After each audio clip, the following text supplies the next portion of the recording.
stand together and fight this disease.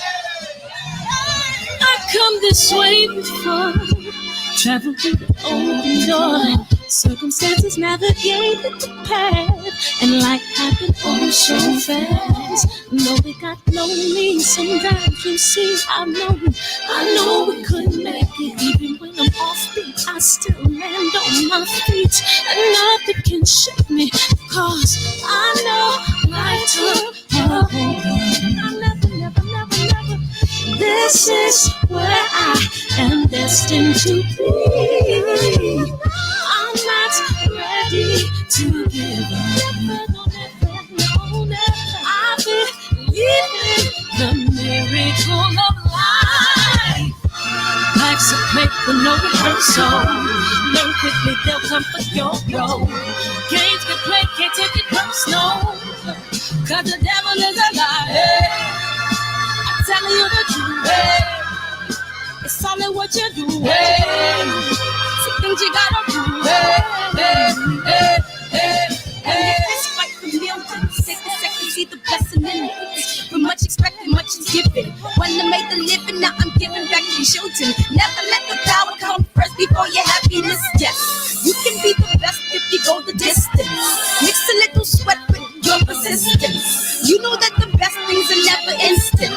Just shine, let them see your brilliance. Get up, open up your eyes now. It's the moment of truth. No backing down. We're bringing it through like for the children, it's a given. You gotta give it, be a blessing. This my personal statement. Run the game like I'm ASICs. Learn to develop patience, determined to be the greatest. Yeah, bobbing and weaving, they changing up like the seasons. Indigenous to the grind, so I do it for all my people. Jabbing the competition, back up against the ropes. You fighting for recognition, I'm fighting just to promote equality where we lack it. Or cancer slowing our road. I'm confident we'll make it. We focus on common goals. Yeah. Give back, give love, giving something away. Never give up, stand tall to fight another day. 2 toes, 2 feet, I stand on the ground. I'm going battle and fight this final round. Life's a play for no rehearsal. Learn quickly, they'll come for your role. Can't take it personal, cause the devil is a liar. Telling you the truth, it's only what you do, the things you gotta do, hey. What up, DB? What up, DB? Andrew, Rob, DB, Phil, Daniel, Terrence. What up, Terrence? 65-year-old G. Hey, when I heard what was going on in this show, I was like, this is a triple OG special, Donald. Joe, Watcher, Phil, man, we got. Man, wait till y'all hear this queen go. Man, I'm just gonna enjoy the ride. Go to the bathroom now, grab your popcorn or your favorite midnight snack if you in New York, or your favorite midday snack if you in LA, because we still got the rest of the night. You know what I mean, DB? What up, Lamika? Welcome to the show. Hey, Terrence, what it do, Brothers UK? Salute to you too, man. This is a hell of a show. Eric 415, Xavier. Man, I appreciate everybody coming in here. Kevin Browner, Jump 305, Silver. What does that say? Sylvester Stallone 2000. What up? TB Grum, we in here, man. I appreciate, man. This show gonna be fire.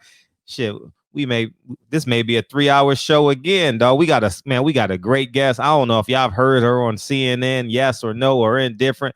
But let me tell you something, Triple OG. Let me tell you something, Drew Titan. You gonna love to hear this queen speak, man. You gonna love to hear her speak. Don't call in yet. That's my fault. Don't call in yet, man.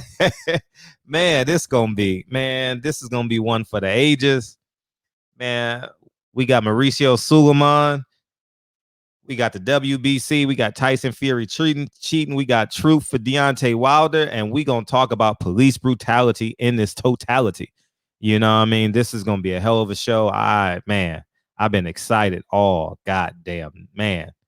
Man, I appreciate that, man. We're gonna have a hell of a show tonight, but I appreciate everybody coming in, and I know y'all got many options. Yeah, could be watching boxing on ESPN or something like that, or whatever the case may be. But this show about to be this show gonna be. If y'all want to hear black man and a black woman speak on this issue in terms of police brutality, this is the show. This is the show we've been building towards. You know what I mean? And I can't wait. I can't wait. I literally cannot wait, man. I can't wait. You know what I mean? This show is going to be fire. I can't wait. I can't wait. I'm so excited. And she's in here 3 minutes early. So I guess we go cover this son of a gun early without further ado, man. Retired LAPD sergeant. One of the when I say one of the realest, dog, one of the realest people you've will ever hear on TV, and she is in the barbershop. Not now, but right now. I just want to say, welcome to the show. Welcome to the show. What's up? What's up?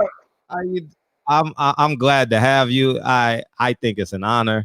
20 years serving our community, and you live to tell the story, and I think our patrons in the barbershop is in for a treat. But I want to say thank you for spending your evening with us. Thank yeah. you for having me. Oh, for sure. I obviously spent all afternoon learning and reading about you and watching videos, and I just want to give you like a tip my cap to you and just say thank you for fighting when literally you're the only one fighting. It seems like I know it feels that way, but I'm not alone. There are others out there like me, and we have actually a coalition. It's called the National Coalition of Law Enforcement Officers for Justice, Reform, and Accountability. And I've got some brothers from the East Coast, NYPD, my sister over in Philly, her name is Rochelle Bilal, newly elected sheriff over there. And so, yeah, we bring in the heat. So let's jump into this. Okay. Let's jump into this. Let's go.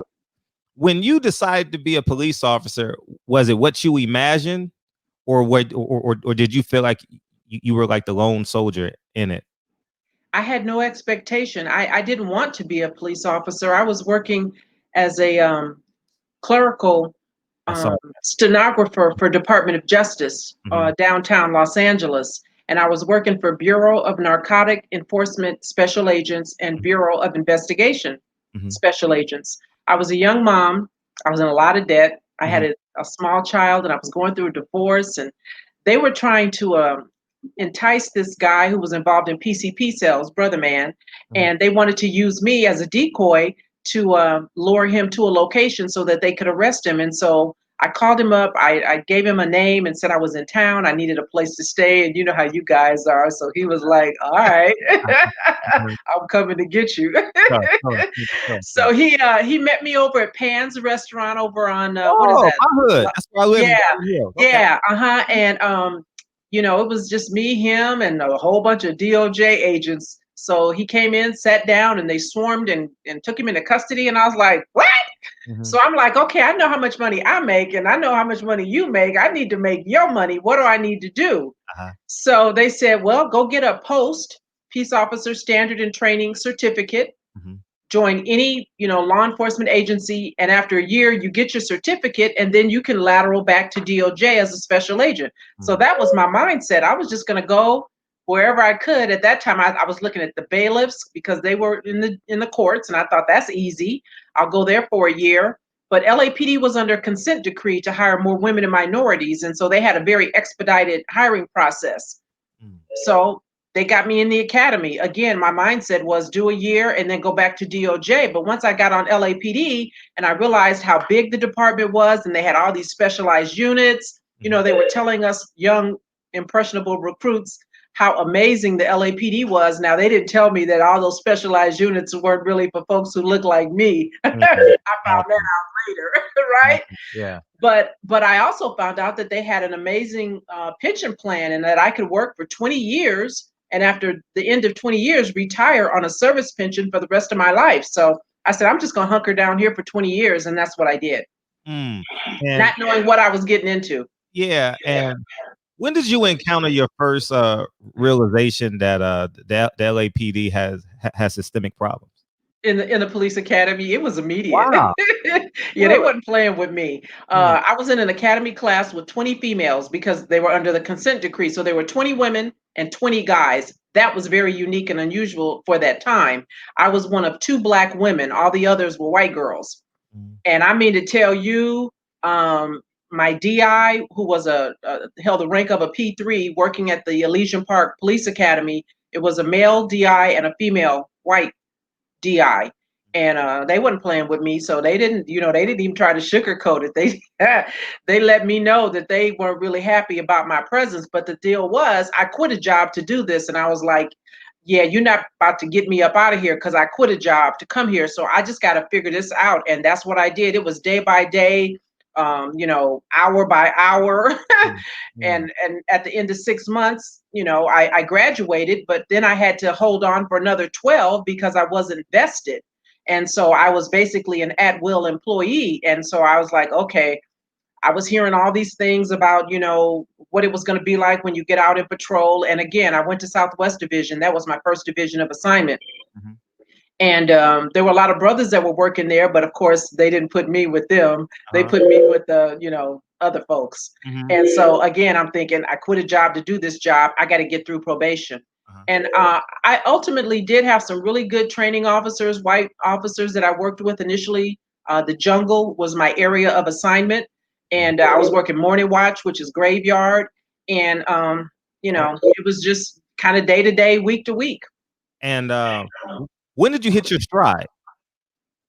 When I got off probation, because once I got off probation, then they got to know Cheryl, right? Uh-huh. Because I had to just kind of they treat you like a child. That was the era, that was the time. I came in under Daryl Gates, and probationers were seen and not heard. Uh-huh. So I just kind of had to play the game, and luckily I had for the most part I had really good training officers. I had a couple of wackadoodles, but once I got off probation, I transferred from Southwest Division, downtown Los Angeles, to Central Division. And being naive and not understanding LAPD policy and procedure. Can I cuss? Bullshit. Oh, yeah. We're in the barbershop.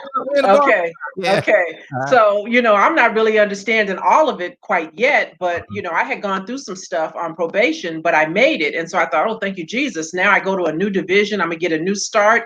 I had no idea that they get on the phone and they call and they let everybody know, guess who you getting next month. And so them white boys was waiting for me, and it wasn't because they were happy to see me either. That was the accountability, right? Well, it was a matter of, playing games with you. They want to test you. They want to see, if you'll back them, right? That was the code, right? Will you back us? Can we trust you? And so luckily for me, they didn't know if they could trust me. And so they usually reserve the BS that you see day to day for the people that, are like-minded. So if you have a regular partner and your regular partner is off and you stuck with me, then that day you just don't do no dumb shit because you don't know what I'm going to do. Gotcha. Right? Yeah, gotcha. Now you mentioned Daryl Gates. So that means, off my memory, you served under 2 Black police chiefs, right? Yes. So coming from the Daryl Gates area, going from Willie Williams to Bernard Parks, did you see progress, or did you? No, listen. Willie Williams was an outsider. So I feel like they brought him in to fail because he didn't know the department and he didn't really have the support that he needed. He didn't have a system to really get behind him and help him. And of course, Bernard Parks, who I don't have any beef with, let me say that he was good to me. Now, I know there are a lot of people who do have angst with Bernard Parks. I'm not one of them. He was good to me. I went to school with his daughters. And so he kind of looked out for me on the strength of I went to school with his girls. But Bernard was the heir apparent. And then when they brought in Willie, the department kind of divided in two. You had the Bernard Parks camp, and then you had the folks who were trying to align themselves with Willie Williams. Well, he was a one-term mayor a one-term chief because Mayor Reardon didn't really like him. And so once they got rid of Willie and then they, made Bernard, It was ugly because everybody who was in Willie's camp, Mm. yeah, Yeah. they got the business. Yeah, they got the business. And can you see the chat? You can see the screen, right? They just inviting you. You can use all the first words you want. Donald, he wants the real Cheryl. He said I can use all kind of curse words up in here. Okay, Donald, thanks for that, sir. We in the bar. Hey, the barbershop is so cool. A guy came in and says, "You arrested him." Oh, okay. Well, listen, said I'm you a were cop, cool. so I do have a potty mouth, but I'm a lady, so I'm gonna be nice. Now, when you see 2020 and George Floyd, how reminiscent is it of you of 1992? Nothing's changed since Rodney King, clearly. And if anybody has seen me speak on CNN, you hear me say nothing has changed, and sadly, nothing is going to change in my lifetime, because the problems that we see nationwide on all these 18,000 police departments that are out there, it's systemic, it's police culture, it's top down. And when I say top, I mean police chief, because understand, every police chief was once a police officer. So when you see a police chief, mine included, Michael Moore on the LAPD, standing in front of a bank of cameras, clutching his pearls, acting like he's surprised by what's been revealed, he's being intellectually dishonest, because he was out there doing that old dumb shit just a few years ago. Speaking of him, did you hear him speak when the mayor was speaking in response to George Floyd? I try not to listen to anything they say. What did he say? I have it queued. Let me. Okay. I thought this sent me over into a loop. Man, let me find it right here. See if this is it. Okay. Can you see it on your screen? Yes. Okay, good. Let me play it. So what that tells me is that two things. We didn't have protests last night. We had criminal acts. We didn't have people mourning the death of this man, George Floyd. We had people capitalizing. His death is on their hands as much as it is those officers. And that is a strong statement. So when you hear something like that, what goes through your mind? Hey, listen, I mean, he's who he is. He said what he felt in his heart. And he walked that back, right? He walked that back because I'm sure Eric got a hold of him and said, dude, what the hell? I need you to fix that. Not now, but right now. And so he walked it back, and he said he misspoke. But, every now and again, they'll reveal themselves. And, when people tell you who they are, you need to believe them. And so the thing of it is that Mike Moore serves at the pleasure of Eric Garcetti, and Eric Garcetti has already made it known that he's good with him. He said that it was a mistake. He apologized. What would you expect him to do? So they're tag team partners. And that police chief serves at the pleasure of the mayor. So what's the solution for us civilians?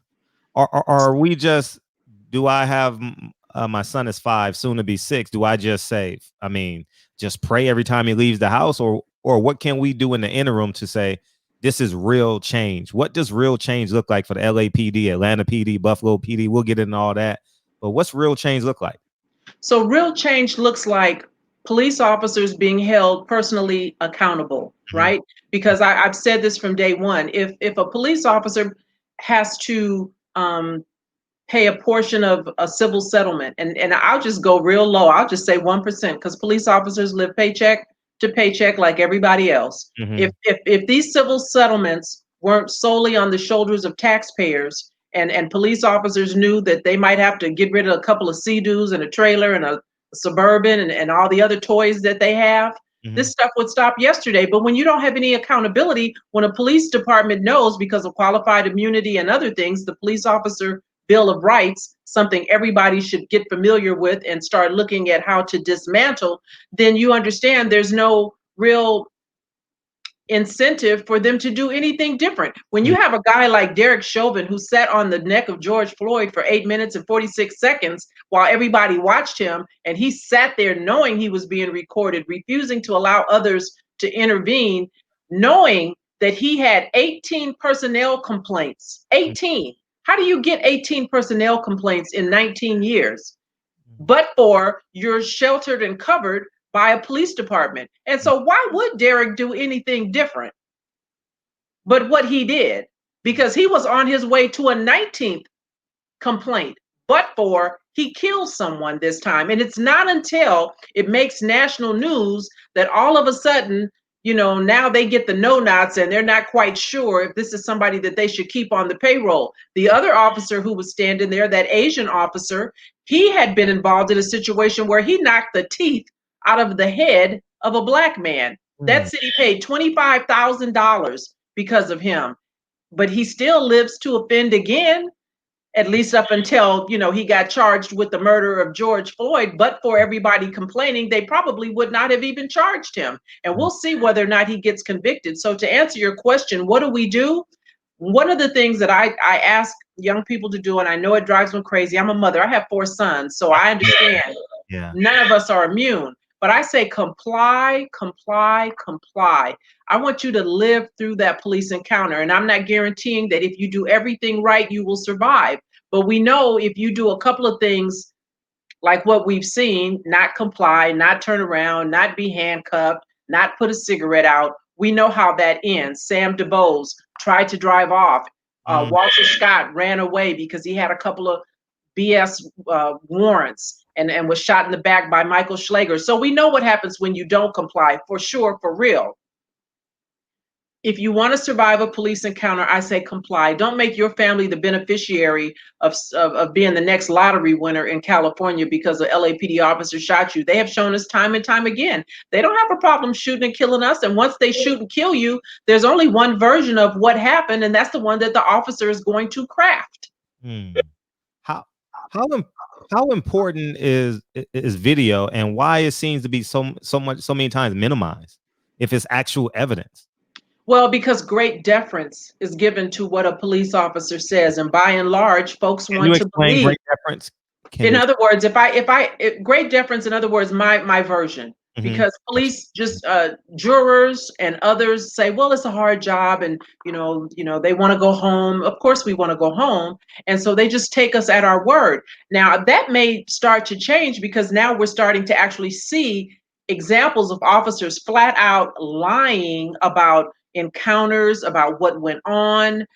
We saw that in the case of Rayshard Brooks. Yes. You know, we saw the officer say, you know, that they were standing on him after they shot him because they thought he had a weapon. They knew that man didn't have no weapon. They'd been with him for 40 minutes. They had searched him, and so we're seeing examples of Michael Schlager said Walter Scott took his taser, and that's why he shot him in the back 8 times. I'm thinking that eventually the tide will turn, but great deference is given to what police officers say. And more importantly, it's very difficult. If I were to say right now, as I'm sitting here talking to you, you are scaring the shit out of me.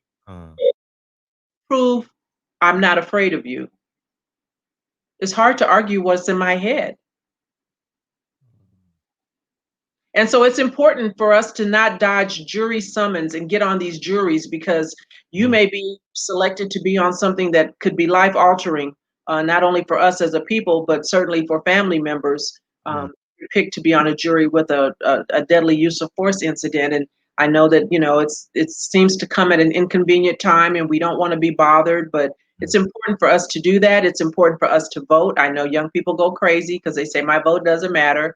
But listen, like I said, every police chief serves at the pleasure of a mayor. And you know why? I'll give you an example of why it's important to vote. Because do you know, just not too long ago, Jackie Lacey, for the first time in the history of ever, is prosecuting a police officer over in East LA, this Hispanic officer who beat up a man by the name of Richard Castillo. Don't know if you saw the video. He was a man. And so Jackie Lacey is actually charging this guy. She's never done that in the history ever. Why? Well, my guess is because she's in a very close primary election and almost didn't make it to the finish line. And so there's an election coming up in November, and I'm sure she's hoping to garner some sympathy votes, if you will, because finally, she's prosecuting a police officer. She gets no brownie points from it. No, that 601 black and brown people are on her footsteps. You know what I mean? And you mentioned taking money away. I sent something over to the city of Los Angeles. Obviously, it probably fell on deaf ears, but some of my suggestions were, if you permanently injure, like paralyze, quad or para, kill someone, your pension should go to that family. That'll never happen. It'll never happen. That'll never happen. They'll never touch our pensions. That'll never happen.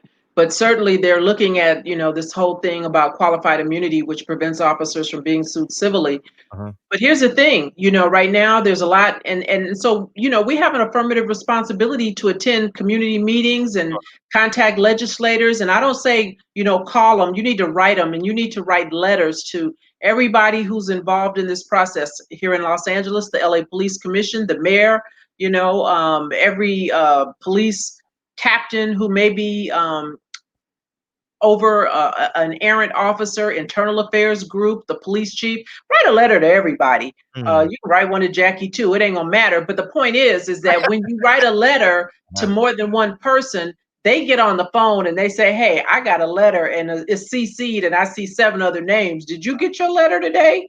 It's a lot harder for 7 people to put something under the carpet than it is for one person.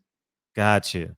Now, I also had a suggestion because you mentioned Moore was a police officer before he became police captain, correct? I also had the idea if you have been convicted of murder as a police officer, your lineage shouldn't be able to serve as a police officer because it's taught at home. What do you? Is that a question? No, that won't happen either. Okay.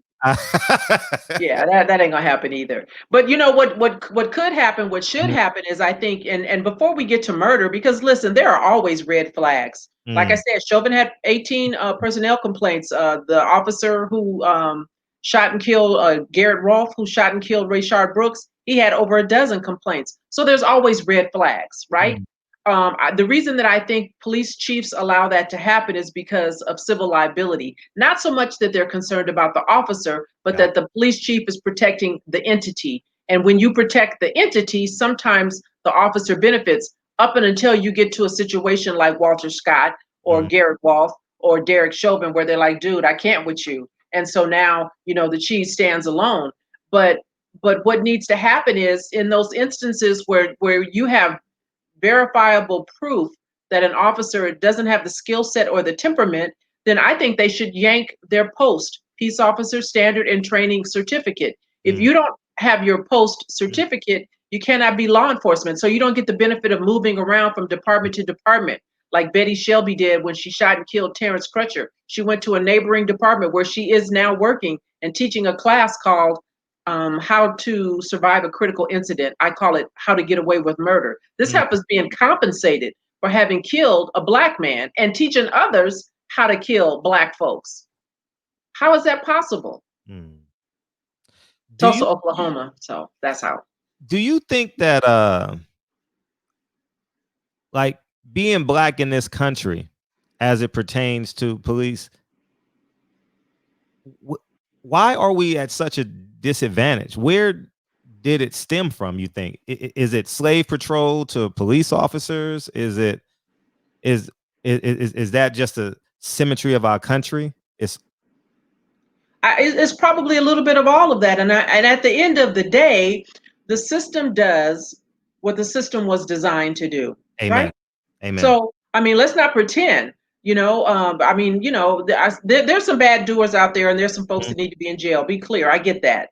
There are folks out there who prey on others, who make, others professional victims. I get that. But then there's also a segment of police officers who, we had a term on LAPD, humming somebody to jail. You hum them in, you arrest them on some bullshit. It's bullshit. You do it on a Friday night because they're going to sit in jail all weekend because they don't have the financial wherewithal to get out. It'll be a DA reject on Monday, but I just took 72 hours out of your life. You spent a weekend in jail. You have no convictions, but you do have a record now, right? Because I charged you and arrested you.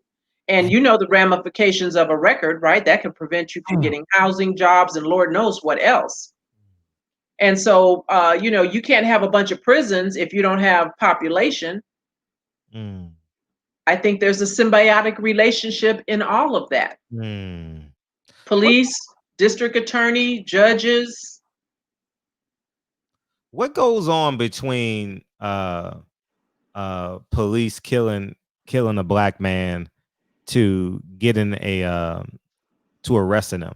Why does it take so long? And what's the process behind the scenes on the police side? You mean why does it take so long for an officer to be charged? Yeah, charged. I think a lot of times it takes it takes as long as it does because there's no pressure, right?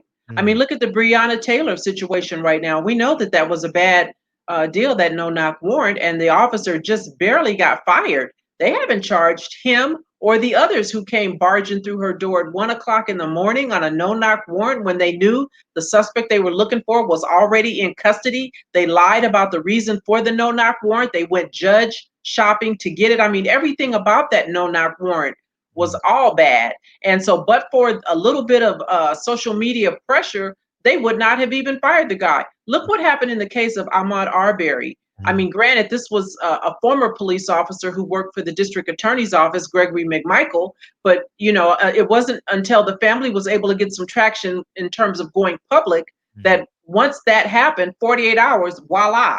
So we see them move swiftly when they want to. We see Derek Chauvin be charged, fired, within hours almost of murdering George Floyd. So we know that they can move swiftly when they want to. But again, why would they if nobody's making a big deal about it? If someone is recording something, when is it self-defense on a civilian? When can a civilian, what's the threshold? Well, technically, you're allowed to record a police officer, but does that make good sense if you're dealing with a fool? Not so much. Now, I do know that there is something new for those who have an iPhone. I'm told, I read, and you can Google this.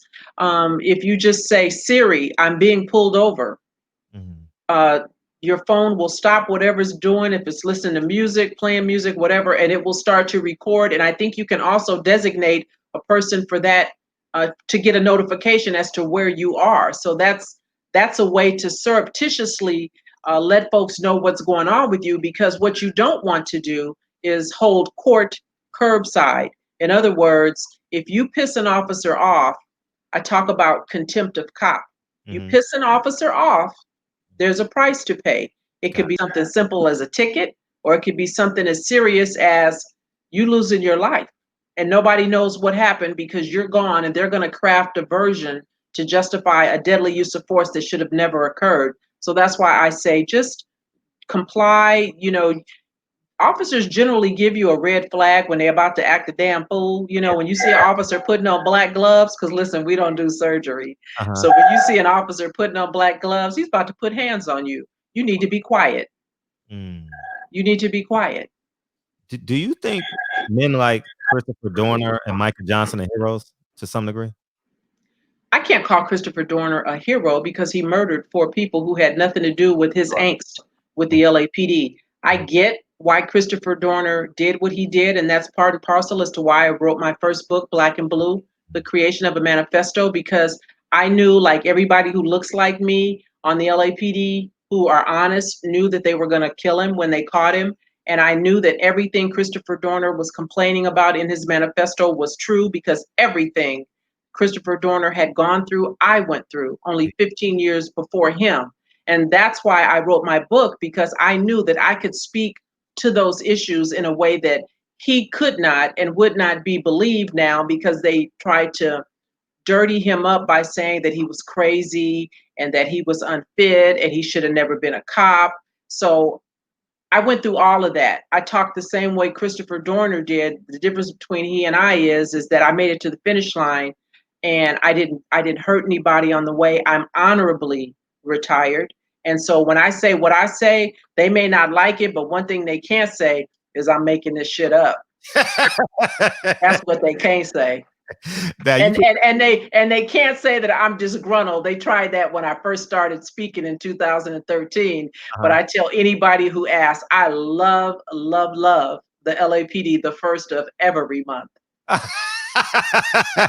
And the first of the month is tomorrow, if I'm not mistaken, right? Or the next day, somewhere in there.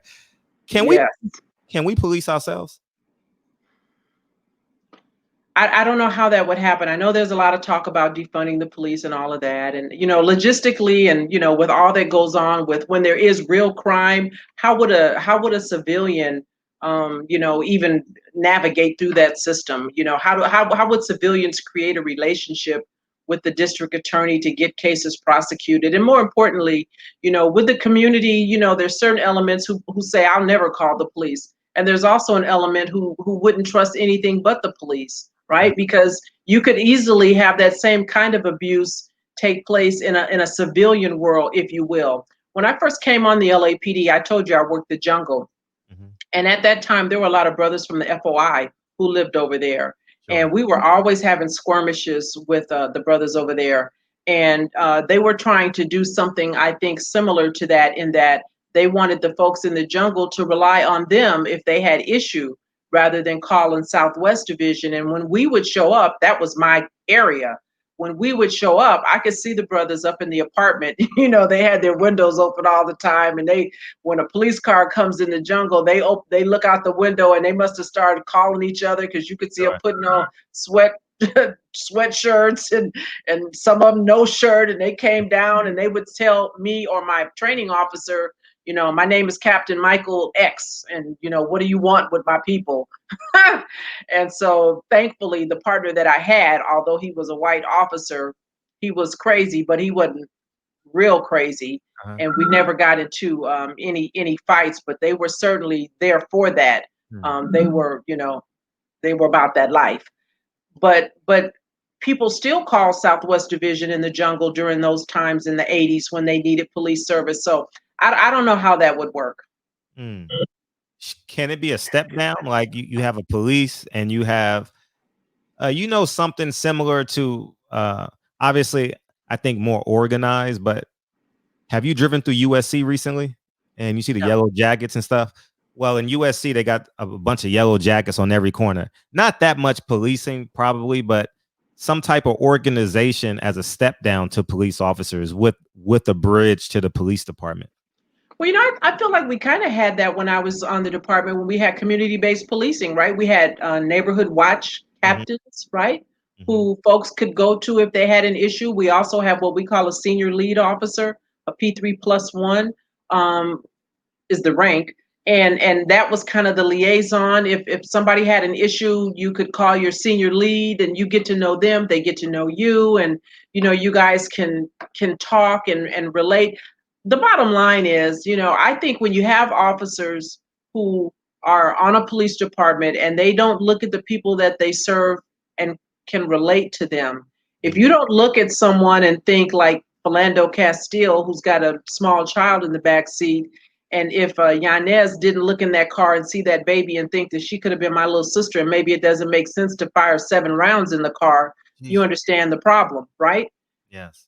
If you don't relate, it's easy to objectify. It's easy to treat people any old kind of way. And then, of course, when you do that, you're not held accountable. So why would I do anything differently? What's your take on the flip side? Civilians rioting, protesting. You actually worked the 92 riots. What's your take on that, and how do you surmise and have a level of empathy or sympathy on both sides, or do you? I understand, and it gets folks talking. But listen, we've been talking about this shit for a long time. What's changed? For real, what's changed? Not much. Nothing's changed since 92, and all this stuff started back up again in 2014 with Eric Garner and Mike Brown, and here in Los Angeles, Ezell Ford. What's changed? Black Lives Matter jumped off in 2014 because of Eric Garner and Mike Brown. And what have they done substantively beside, get folks talking to really change? I can tell you on the LAPD, absolutely nothing has changed. Charlie Beck was the police chief during that time, and I know that Black Lives Matter was cutting up and showing up every Tuesday downtown for city council meetings and cussing and fussing, and they didn't want Charlie Beck to get a second term. And guess what? In the midst of all of the foolishness that was going on, he got a second term. Why? Because every police chief serves at the pleasure of the mayor. And Eric Garcetti was fine with all the foolishness that was going on the LAPD under the command of Charlie Beck. And so all that laying across the Santa Monica freeway and stomping up and down Hill Street did nothing to change LAPD. Nothing. Is it so? Eric, you've mentioned Eric Garcetti quite a few times. What do we take him out, and what do we put in? Well, if you think that Eric Garcetti is the problem insofar as he's not holding his police chief accountable, and the police chief ultimately is not holding his officers accountable, he's an elected official. Jackie Lacey is an elected official. If folks are really bothered by the fact that she won't meet with them, has not met with them ever, if they're bothered by the fact that she won't prosecute errant police officers, then you got a choice come November. Is it a good idea to show up to their footsteps? No, I can't condone that, because listen, you wouldn't want anybody showing up at your house. She got an office, and I get that, she won't talk to him and all that, but that whole thing with her husband coming to the door with a gun, I think he played into their hands. He did some stupid stuff. And but showing up at the woman's house at 5 o'clock is just a bridge too far for me. Police budget. How much is it in LAPD? How much is it? I have no idea. And they're talking about taking away $150 million or something. That's where we was going. So I can tell you this, as someone who spent 20 years, all 20 in patrol, I would give. I don't care. I almost said something. I wouldn't care if they what they do with it. I don't give a shit how they move money around. It doesn't affect me day to day. All I care about is every other Wednesday. That's payday. So you take the money away, you put it where you want, you give it to whoever you want to. It is not going to stop an officer from doing the kinds of things that are causing us angst, that are causing officers to get involved in deadly uses of force. I just did an interview with the gentleman for an article he's writing about a shooting that just happened with the daughter of the president of the Los Angeles Police Protective League. She shot a Hispanic guy who had a box cutter. I think it was back in April. Shot this young man 6 times. And, that shit ain't gonna change because they take money out of one pocket and put it in another. We don't care about that. I'm not affected by that. I care about when you mess with my bottom line. Like I said, when police officers are held personally accountable, I promise you. And if anybody doesn't believe me, let's just try it. Let's just try that shit and see what happens. I promise you, this shit will stop yesterday. How about training? Is there are there retraining programs, or once you're a cop, you become a cop, and what's the pros and cons that you experience and now see in actual police training? As far as the LAPD is concerned, I think we're one of the better trained departments. Obviously, I'm a little biased. I spent 20 years there, but we're well trained. It's not a training issue. And I would say that for any other police department, it's not a training issue. It's not like officers don't know the rules. Officers can only use deadly force, and we have an acronym, IDLE, Immediate Defense of Life.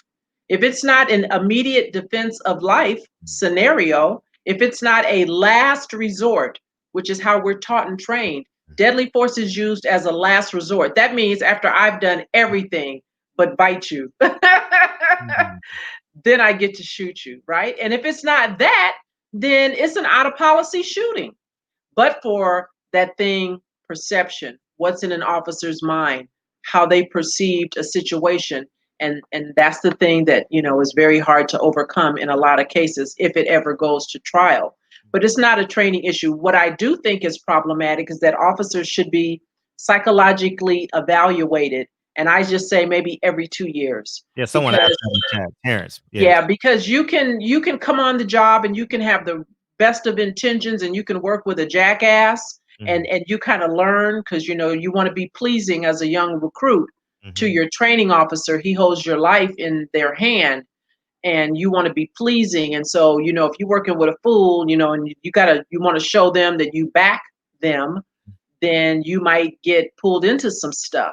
Also, I think that, when folks have an opportunity to have a conversation with the police chief, because I hear all the time, why don't the good cops tell on the bad cops? Because there's retaliation, because there's no support.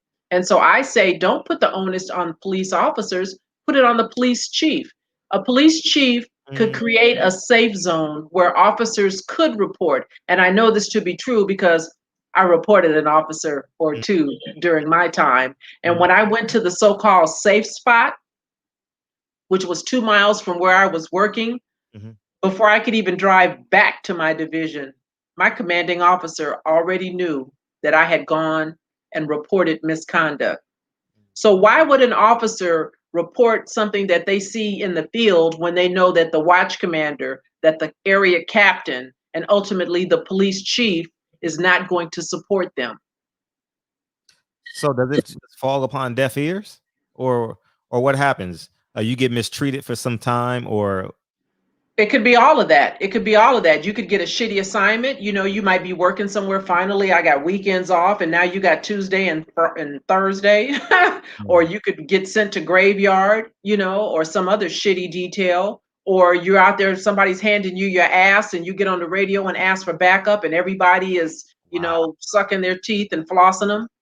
So yeah, there's a whole lot of things that could happen when you report wrongdoing. And if you can't do it and know that you've got, if you had a lieutenant, if you had your area captain and you knew that they were going to bring that officer in and sit them down and have a fireside chat with them, I'm sure more officers would report wrongdoing.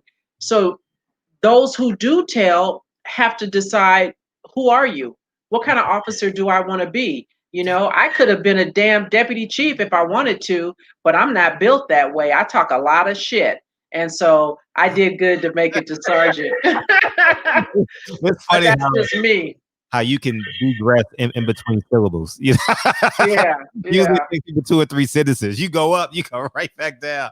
Now you mentioned protecting the police officer. What happens to that cop in Atlanta that turned on the police department? Which one?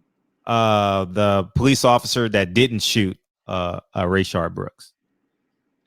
I don't know that anything happened to him. Didn't he get charged? Or did he? He's going to be he a got witness. charged. Yeah, but he's going to be a witness. He's going to be. Well, you know, yeah, because he's trying to save his ass. That's why he's a witness. And he's the one that started this shit. Because he was the one who hollered out, "He took my fucking taser. He took my fucking taser." And so Billy Badass, his partner, Rolf, wasn't gonna let that shit happen. Because listen, if somebody gets your taser, you know how much teasing and ribbing that they were gonna get. And I said this the day that it happened, because I know what I know. I said the reason that they shot him is because he got that damn taser, and they were not going to let that Negro get away with that, because they were going to get grief. They were going to be teased. It was embarrassing. And before he even got the taser, you know, he was handing them their ass, the both of them.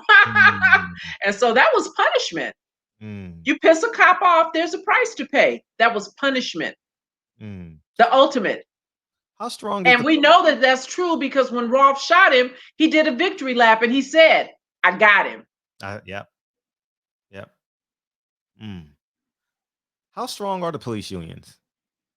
Well, the police unions are very strong. They are not what you think of when you normally think of a union. Our unions are just lobbying arms of the police department. But they're powerful because they pay inordinate amounts of monies to political figures. And so, for instance, in the case of AB 392, the bill that just recently passed and was signed by the governor that speaks to when officers in Los Angeles or in California can use deadly force, I testified at the state capitol regarding that and why I thought that the wording should be changed. And in me doing that, you know, there were unions from all over California that were there. Some of them who probably paid a little money to a politician or two that was also there, you know, listening.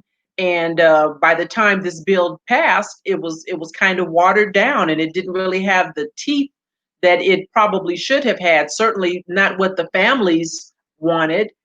So they're very powerful, and that too needs to change. I mean, so there are a lot of little things that are going to happen incrementally in order to make these ultimate changes. And so I think, you know, folks should start looking at preventing police unions from paying inordinate amount of monies to political campaigns. They should look at attacking qualified immunity. They should look at getting officers who are involved in deadly uses of force or great bodily injury incidents having their post certificate yanked away. These are all little things, but in the grand scheme of things, may start to turn the tide.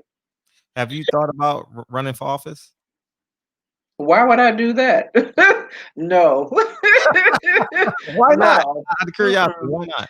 No, because I gotta be me. I'm like, Frank Sinatra, Sammy Davis Jr. Who sings I Gotta Be Me? I can't, Yeah, yeah, couldn't. yeah, I couldn't. Yeah, I talk too much. I say what I say. I mean what I say, and I don't want to be beholden to anybody. So I have no interest. I think I can do better by just telling you where the bones are buried. I can tell you what ain't nobody else telling you about what goes on internally, how to attack that system from the outside in. And the other thing that I say is, if shit's fucked up on a police department where you live, get on it.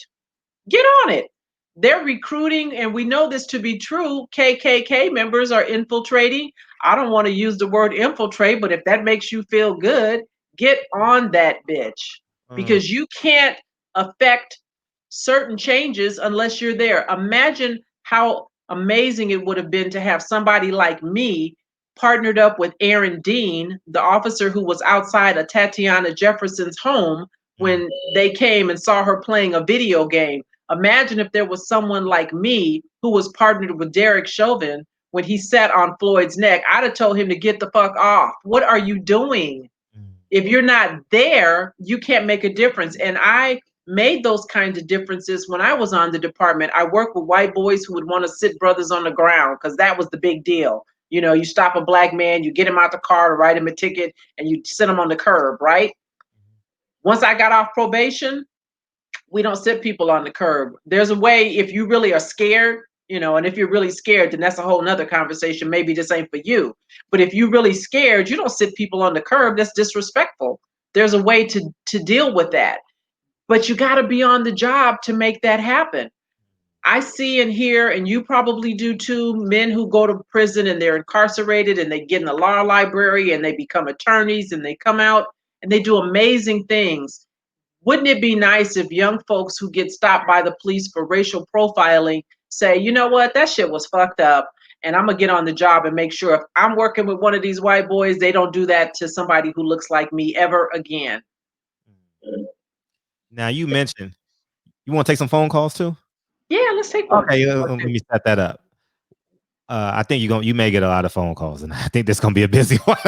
So okay, let's see. Right, we'll see, because we've been covering this obviously since George Floyd, and similar to you, I've been fighting this uphill battle in boxing. Like it's just sometimes I feel like I'm the only one, you know what I mean? And I know you said you're not the only one, but it feels lonely sometimes, you know what I'm saying? And one, I want to commend you again because it's a tireless fight. I was thinking the other day because I was tired. Yeah, it's gonna be busy. It's gonna be busy. Yeah. You got folks calling you. 1, 2, 3. What's up? Well, good evening. How are you guys today? How you doing? Good. Sergeant Dorsey. We can Yes, still sir. call you Sergeant, can't we? Absolutely. That's who I am. I worked hard for that title. All right. Well, shit, we might call you Queen in here, though. So you Sergeant on the street, but you Queen in here. So you're going to have That to works. fix that today. So politically, what is our step-by-step guide to a better police department? So in other words, on a local level, who should we be voting for and how should we be voting? Well, you need to, have a conversation with these people who are running for office who are vying to get your vote. Ask them the tough questions. Ask them the kinds of things you're hearing me speak about tonight. Ask them what's their position about accountability when officers use deadly force as a first resort rather than a last resort. Ask your local sheriff or police chief, what do you do to support officers who want to report misconduct by their peers? Is there a safe zone? Ask them about quality of life issues, whatever it is that is important and germane to you in your community, and then be guided by what they say. Because if they're not giving you the kind of response that makes sense to you, then that may not be the person that you want to put in that particular position. And particularly if you have an incumbent, much like Jackie Lacey, who you know her history, you know what's up. So you don't even have to waste your time asking her. You need to be talking to the people that are running against her to see how they are coming to this position and what are they bringing to the party. Understood. So what kind of relationship does the city attorney have with the mayor and the chief? Well, listen, I mean, we all work together. So I say that all of those entities have a symbiotic relationship.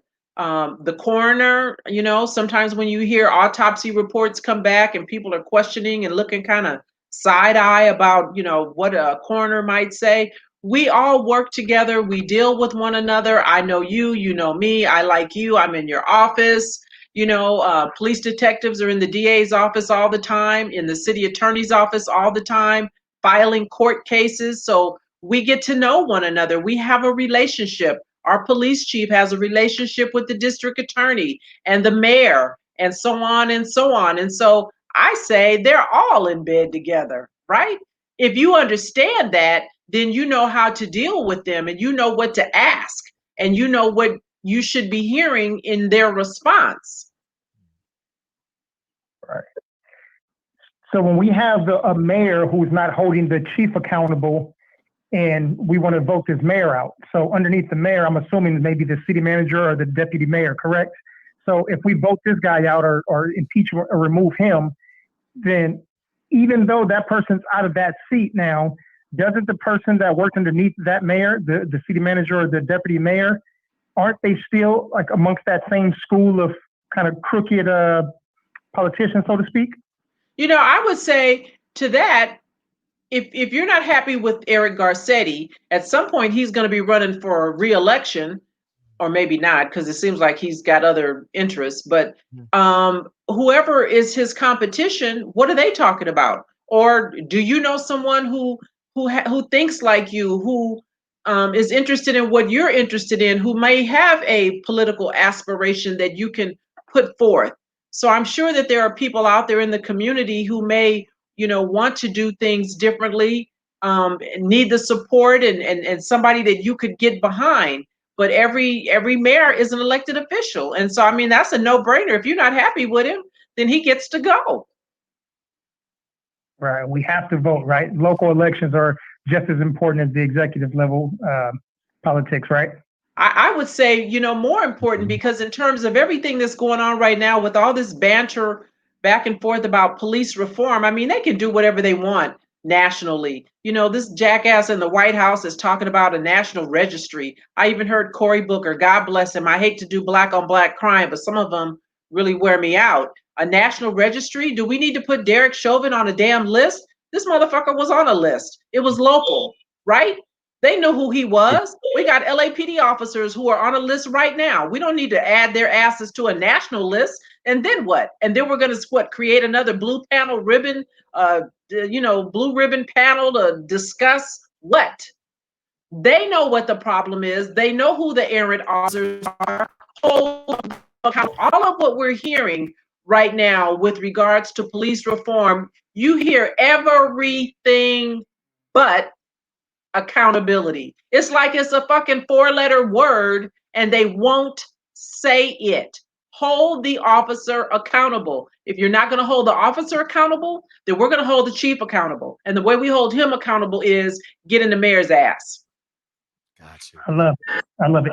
What kind of disciplinary actions are taken when a complaint is filed against an officer? It just depends on the complaint. If it's a minor misconduct issue, it could be handled right there in the division by the captain. If it's egregious and major misconduct, then it would go to internal affairs. And again, you know, it's not always what you know, it's who you know. So if you got your card connected to the right horse, then you get the homie hookup. Okay. That's just the way that it goes. And many times, because of, you know, the protections that we have, the police officers' Bill of Rights and everything that goes with that, you don't always get to know how it was adjudicated. I would say file a complaint just to create a pattern of conduct, to show that This is not the first time that this person has been complained about. Hopefully you would like to think that at some point where there's smoke, there's fire, somebody would take a look.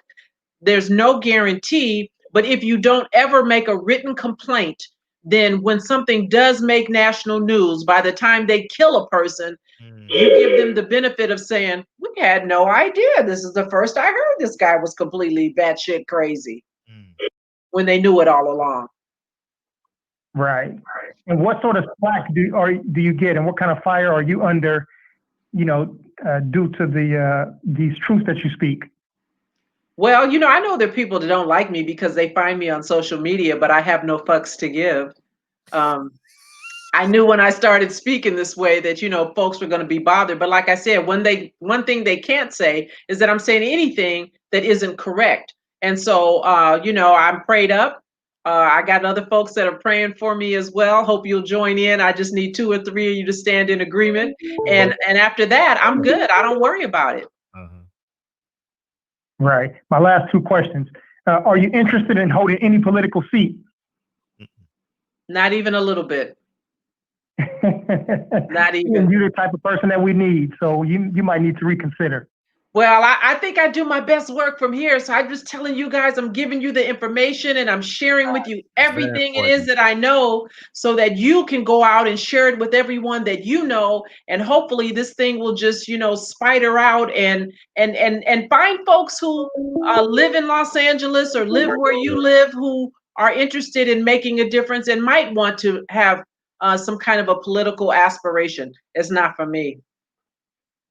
All right. Well, that was my last question, but I want to thank you again. All of the brothers in the chat. I'm not sure if you read the chat, but all of the brothers and a few of the sisters in the chat, man, we loving this information that you're giving to us. And when we have a community event, because I'm sure Fred throws community events, at least quarterly, we want to get you out there so we can talk to you face to face and ask you some more questions and get some of this knowledge from you. We appreciate the time. Thank you so much. Yeah. Right. Appreciate you. So someone sent me the information. Thank you. The police budget for the LAPD is $3.14 billion a year. Is how much of that is needed and how much of that is fluff? I couldn't tell you because, I don't breathe that special air. I have no idea about, how they spend their money and what they do with it and how they could better use it. But what I can tell you is that when they start making these cuts, and I've already heard of one that they're making, which is going to be overtime. So, okay, LAPD officers can't work overtime. Oh, that just breaks my heart. Now I can only work 8 hours a day instead of 12. Damn. We got another call. 323. What's up? What's up, Sergeant Dorsey? I got the biggest fucking smile on my face listening to you and also watching you because you're gorgeous. Thank you for that. Oh, you're welcome. And I'm a South Central kid, so I grew up in LA. I didn't grow up where we were policed by the LAPD in my neighborhood, but where my mom's own property on 97 Normandy, LAPD patrolled the area. But we all heard about the LAPD during the reign of Gates. What was the department like during that time period? And was there this huge acceptance of kind of the white infiltration, the deeply open bigotedness? Because he made some openly racial statements and he just rolled off his shoulder like it was just the normal thing to say. So what was the department like under him? And then when you went down the career post Daryl Gates with the changes, and how did they address dealing with racism, or did they not? Well, I think, it was the time, right? And you could get away with a lot more then than you can obviously now. So things have progressed, not enough, but it's the police culture. And I think that's the thing that most people grapple with and don't really understand. When I tell you it's the culture, it's the way, it's just the way it is. You know what I mean? And it's been like that, and it will continue to be like that because folks who are able to ascend and become police chiefs and sheriffs and police commissioners, they were all once cops. They were all part of it. And there are some progressive police chiefs out there not that many. And I think really, for real, I think women do a better job in the rank of police chief because we don't bring that stuff you guys do. You know, testosterone is a hell of a thing. And I don't know what it is about men in particular that makes them want to be confrontational, and it's, you know, fuck you, you know, whereas with me, I never took things personal. And I think that women just do a better job of that because of who we are and because we're nurturers, and we want to help if we can. I don't have a problem taking you to jail if you're a bad doer. I took plenty of folks to jail, some happy, some not so much. But at the end of the day, I knew that there was a way for me to do my job, take you to jail, and allow you to have your dignity along the way. And that's all that people really want, even the ones that are doing bad. When I would deal with a gangster who was cutting up and they knew they were cutting up and they were going to jail, you know, they'd be like, I was fucked up, Dorsey, but, you know, all right. They turn around and put their hands behind their back. That's all I want you to do. I don't want to fight you. I don't want to shoot you. In my 20 years on LAPD, I fought a whole bunch of folks, had a whole bunch of folks run from me. I had a whole bunch of folks who were having mental issues, who were on drugs. PCP was a big deal. Certainly crack was a big deal during my tenure. I shot no one. So I know that it's possible. I know that it's doable. And it's not because I worked, you know, somewhere, you know, I worked 77th, I worked Southwest, I worked Operation South Bureau Crash down over on 103rd Central. That's where our office was back in the day. So I worked some really high profile, hard charging units, if you will. And I did my job and I didn't have to hurt anybody in the process. So I know that it's doable. Why officers won't is because I think a lot of men get personally invested. When somebody cussed at me, I know they don't know me. They don't know me. They're mad at the uniform. So I don't take the shit personal. Wow. Right on, right on. And that kind of took away from my next question, because I was going to ask, have you ever been on the scene of an officer-involved shooting, witnessed any rough tactic or misuse of what is that, lethal force on the department? But you were stating that you would not allow something like that. But knowing any officers that have been in some of these controversial situations through the history of the LAPD, how was it working around these people? And do you have any insight on what was going on during the 77, no, not 77, but through the Rampart situation? Wow.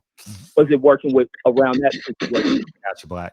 Yeah, I wasn't working a Rampart division. And it's so funny because everybody thinks Rampart was something like really hairy and scary, when really it was just a couple of rogue officers working over in Rampart division. You know, Rampart Crash, when you talk to officers who've been around like me, I worked South Bureau Crash. That was real crash. Rampart Crash was like, you know, JV, right? That was a group of officers assigned to Rampart division who happened to work Rampart gangs. And so they were Rampart Crash, and they just got caught up doing some stupid shit. Because why? Well, there was no accountability. There was a lack of supervision, and they were able to just run amok until they couldn't run amok anymore. But yeah, I never witnessed anything personally, but I did know of officers who were involved in some shenanigans, and one particularly that I worked with when I was assigned to Central Traffic Division. And there may be some of you out there who know this story. Black man by the name of John Daniels shot and killed on Florence and Crenshaw. He was a tow truck driver. This was back in '92. And there was a white officer that I worked with at CTD. His name was Douglas Iverson. I love to call his name. He's still around, and there's folks on social media with me who know him. And, you know, maybe he's heard that I've been invoking his name. But since I can say a name, I want to say Douglas Iverson. He was a white officer who hated Black folks. He didn't like me either. And he ultimately wound up messing with John Daniels to the extent that he followed him, or he saw him one day after he had towed his truck. And he saw him back in the truck before his shift ended and wondered, how did this Negro get this truck back? So he went and approached him over at a gas station on Crenshaw and Florence, I believe it was. And John Daniels knew that something bad was going to happen. So he went to the guy, the person in the gas station, and said, hey, if anything happens, call this number. Well, Iverson approached him, pretended like he was trying to save the public because he thought John Daniels was going to run over pedestrians, is what he said. Remember that whole great deference is given to an officer? He said, oh, no, John tried to drive off because he's like, dude, why are you fucking with me? I got my truck back. Why are you fucking with me? And Iverson wasn't going to let him drive away because contempt of cop, you pissed me off. So he shoots and kills him. Well, I knew that Iverson had an issue with black tow truck drivers because he had always been messing with them. And everybody in CTD knew that he was messing with the tow truck drivers. And so I testified against Douglas Iverson when they went to trial for murder, but he was found not guilty. It was a hung jury. 3 times LAPD, 3 times the district attorney charged him and prosecuted him for the murder of John Daniels. And all 3 times he skated because of the time. Back then, it's very difficult to get a jury to convict an officer. So that was one instance of an officer who I knew was a jackass. I knew he had animus towards the black community. He had demonstrated it not only externally, but internally by messing with me. And so I spoke on it. It didn't do any good, but I told nonetheless. Damn. Right on. And Tam, I can go on with you for a long time. I went through police recruitment. Was going through with Long Beach. I don't know if you remember Chief Batts out of Long Beach. I was trying to go into recruitment during his time period, but when the recession hit. But I went through LAPD just to kind of make myself more desirable for the academy. Just, you know how they tell you apply for multiple agencies and shit. So I did that with LAPD, and I immediately seen how the background investigators would treat black recruits. There's only a few people up in there, but just the way we're going through the kind of packet review thing, but LAPD was still kind of on that hiring freeze and coming out of those, what is that, the startup pay thing, but I wasn't trying to get on with them, but I just seen this deep level of fucking like double standard prejudice within the department. But my other thing is, during your time period, so speaking about the mayor, and for people not familiar with LA, the mayor is the son of the DA back during your early period of as an officer.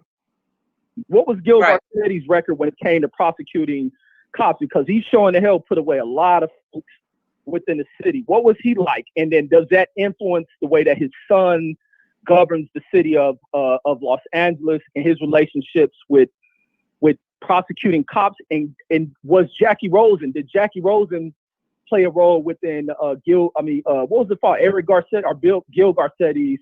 Gil was the father. Mm-hmm. Under him. Yeah. Yeah. I don't know the dynamics. I couldn't speak to the dynamics. I don't know.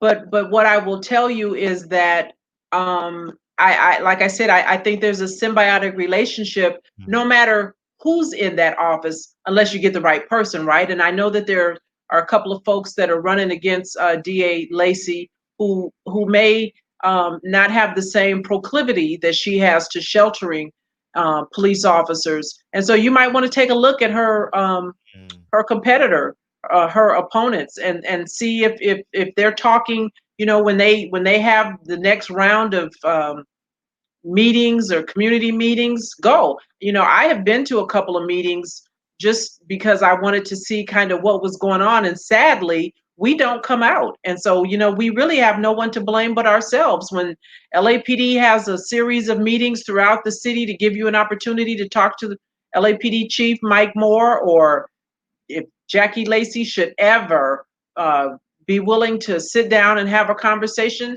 you guys need to hold her feet to the fire. Ask those tough questions, or ask for a community meeting, ask for some sort of town hall so that you can get to the bottom of this stuff. Don't wait for the next person to be shot and killed before you get proactive, because listen, it's not a matter of if, it's a matter of when.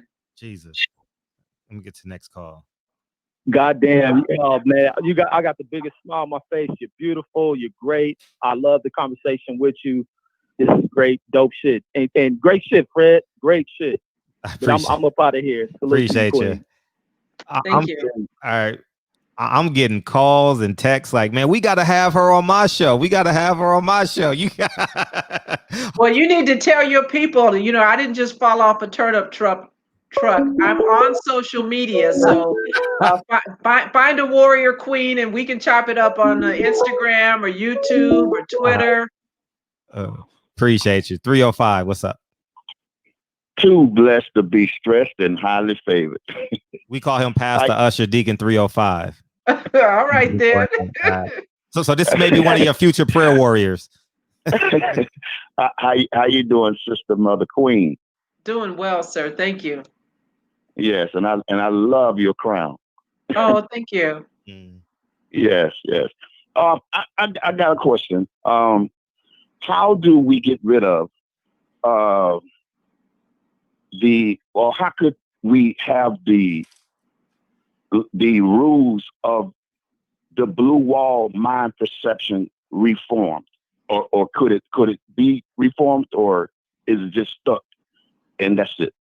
Well, I think what needs to happen, and I think I spoke on this earlier, but I think police officers need to be psychologically reevaluated. We are put through a psychological exam when we first start, and then not again unless we get involved in a deadly use of force. They make you go talk to a psychiatrist. But I just think it makes good sense to crack an officer's head open and have a conversation with them and see what's up. And if their head's not on right because of a partner, because of something that they've been exposed to, the day-to-day trauma that we experience, we see things that, if you're honest, they have to bother you if you're human.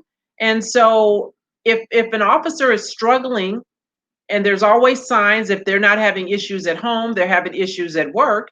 If they're struggling, then we need to get them over to Burger King or wherever else it is that they need to go work. There's no harm in saying that this job is not for you. I talk about it all the time, and I use the analogy, if I were a chef in a 5-star restaurant and I was making these amazing meals every night, and they were just beautiful when they came out the kitchen and everybody got sick, they get my ass out that kitchen. I couldn't continue to do that. And so how is it that somebody who carries a gun and don't know what the hell they're doing is scared by the sight of a black man, woman, or child, and you let them continue to have a gun? That makes no sense to me. Right. Absolutely. Yeah. And also I'm gonna tell you what's going on here in Florida, and you give me your thoughts on it. What they got a real habit of hiring these ex-military men who are, and they're not being evaluated, like you said, psychologically or anything else. They just put them on. All they got to say, hey, I'm military, and they're getting hired. And also, most of these guys are racist, and they're coming in with trauma from war, and they're coming out and they're gunning down black folks. I just had an encounter with an officer, it's been about 2 months ago now. And this is ex-military.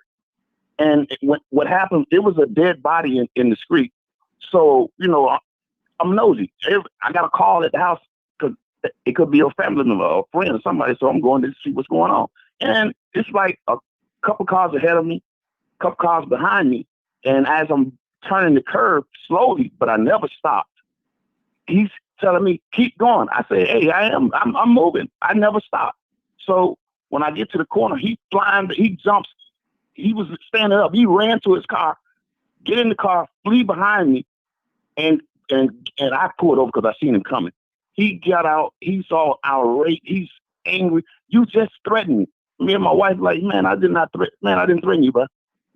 And he's really angry. He got his hand on his gun. I said, what you got your hand on your gun for, man? Oh, what is you gonna kill me now? And I say, man, it was a dead body in the road. You been telling me you gonna leave a dead body in the road to come mess with me about nothing? Are you serious? And I had to go to court for this. And the judge said that this guy wanted me to write an apology letter, and I had to pay $1,000 plus cost of court. What were you charged with? What were you ultimately charged with? What were you charged with? Okay, he had to make up something. I'm glad me and my wife we recorded the whole thing on the phone. They charged me with it wasn't interfering. It was something I was something like being disrespectful to the law enforcement. Yeah, and I forgot what the name of the charge was, but he said that I said something to him like make me do it. That's what he said. He told the judge, he wrote it up that I said, make me do it. Right. And I'm telling the judge, hear my hand to God. I said, Your Honor, I got no problem with paying these fees, but for me, I will pay it. But what I'm not going to do, Your Honor, and I'm telling you this right now, and you can tell that officer, ain't no way in the hell that I'm going to apologize to him. That will never happen. We'll take it to trial. He said, he asked the state attorney, well, what do you want to do with it? Because he don't want to do that part. The state attorney said, well, he don't have to apologize, just pay the money.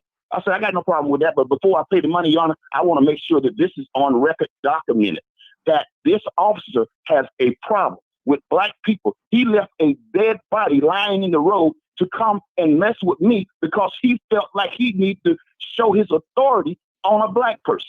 Because I did nothing wrong. I didn't break no laws for this man to do this. And they got a problem, like I said, hiring these ex-military guys that's coming out here, killing us and doing us any type of way. And I don't like it. I just wanted to say that to you and let you know what we're going through out here. You know, yeah, Florida is a whole nother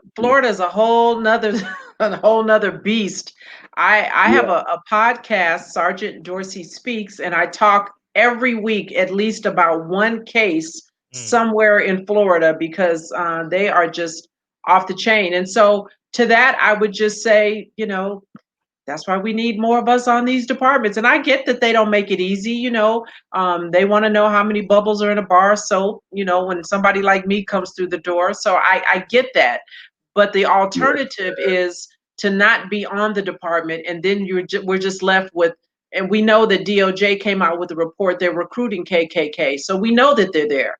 And they're not even trying to pretend that they're not. And under this current administration, God forbid, if this jackass gets another 4 years, the world will end as we know it. So we've got to get on these departments and be there and be a voice of reason when you are with an errant officer, or at the very least, be that person that they don't know about. And so they're going to behave at least for that 8-hour period like they did when they were with me. Right. One more good question for you, and I want to know this. What do you think the plight of black folk would be if we just stay at home and if we just hold our vote? Do you think that's wise? A no vote is a vote. Understand what I'm saying? If you do not vote, that is a vote for this jackass, because the people that he appeals to are going to show up and they're going to vote. And when you look at these races and you see how narrowly you know, folks are winning and or losing. I mean, there was just a race call today where there was a brother who ran against this white girl, and I can't say where it was. His name was Booker or something, but McGrath is the female, and I think he lost by like, I don't know, 10,000 votes. It was just one district where, you know, if he could have just, you know, pulled out a couple of extra votes, he would have been okay. And so sometimes these races are so close. And so I say to anybody, and I know that there's a lot being said by, you know, some rappers and Charlemagne the God and all of that, you know, Biden doesn't have a black agenda. You know, I'm not a Biden fan per se. I wasn't a Hillary fan either, but I don't think either one of them would have put us in the predicament that we are in right now. And so a no vote is a vote.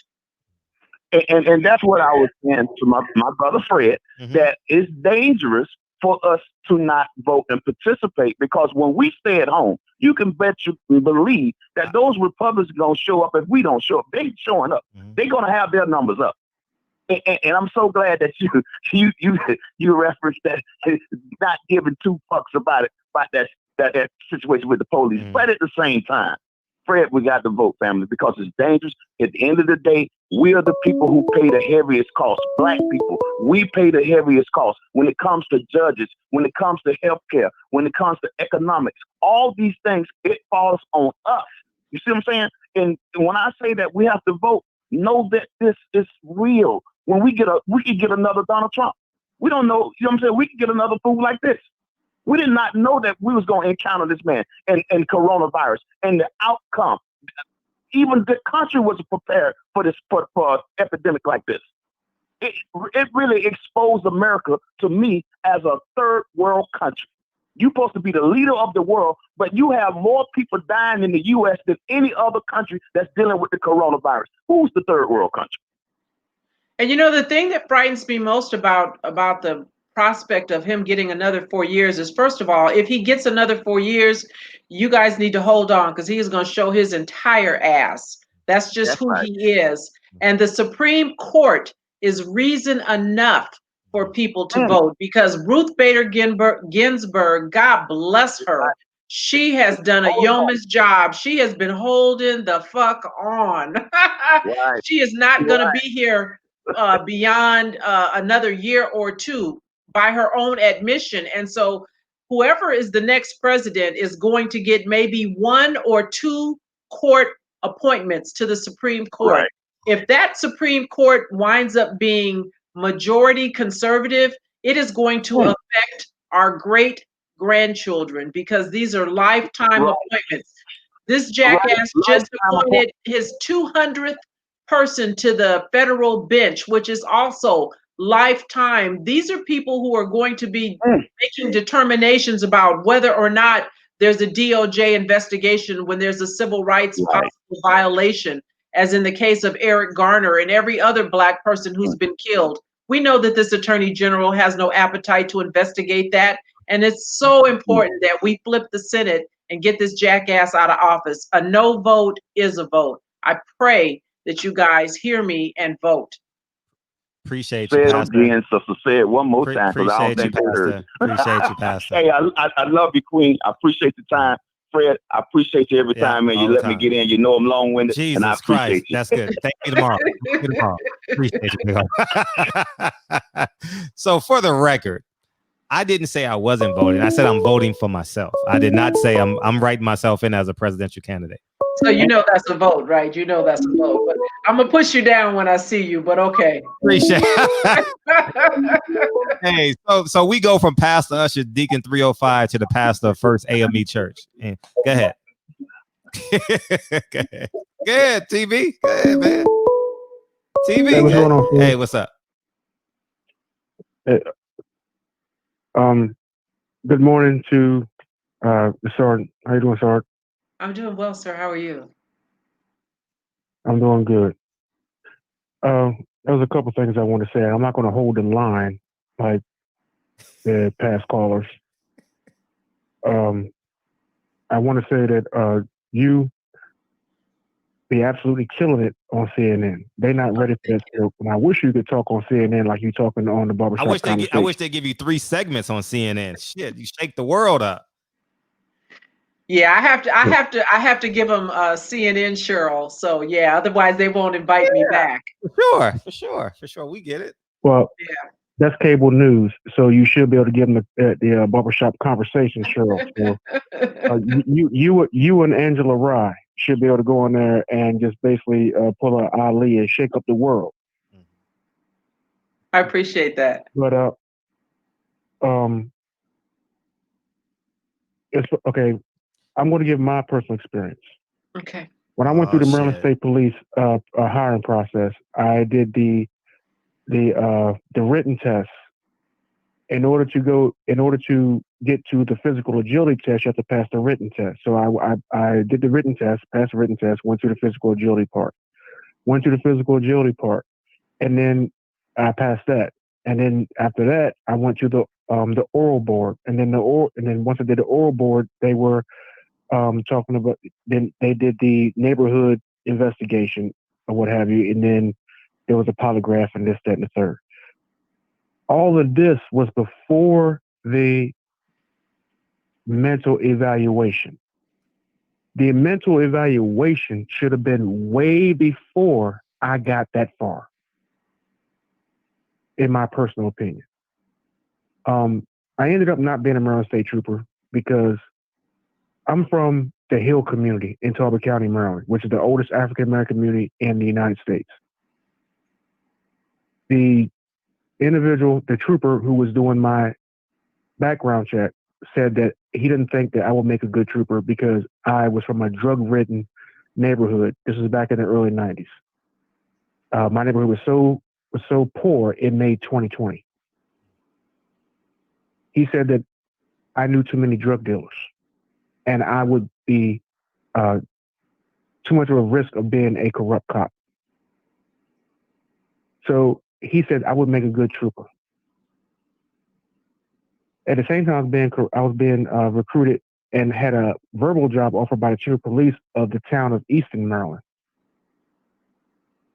I opted to go into the military where I was a military policeman. I'm retired military.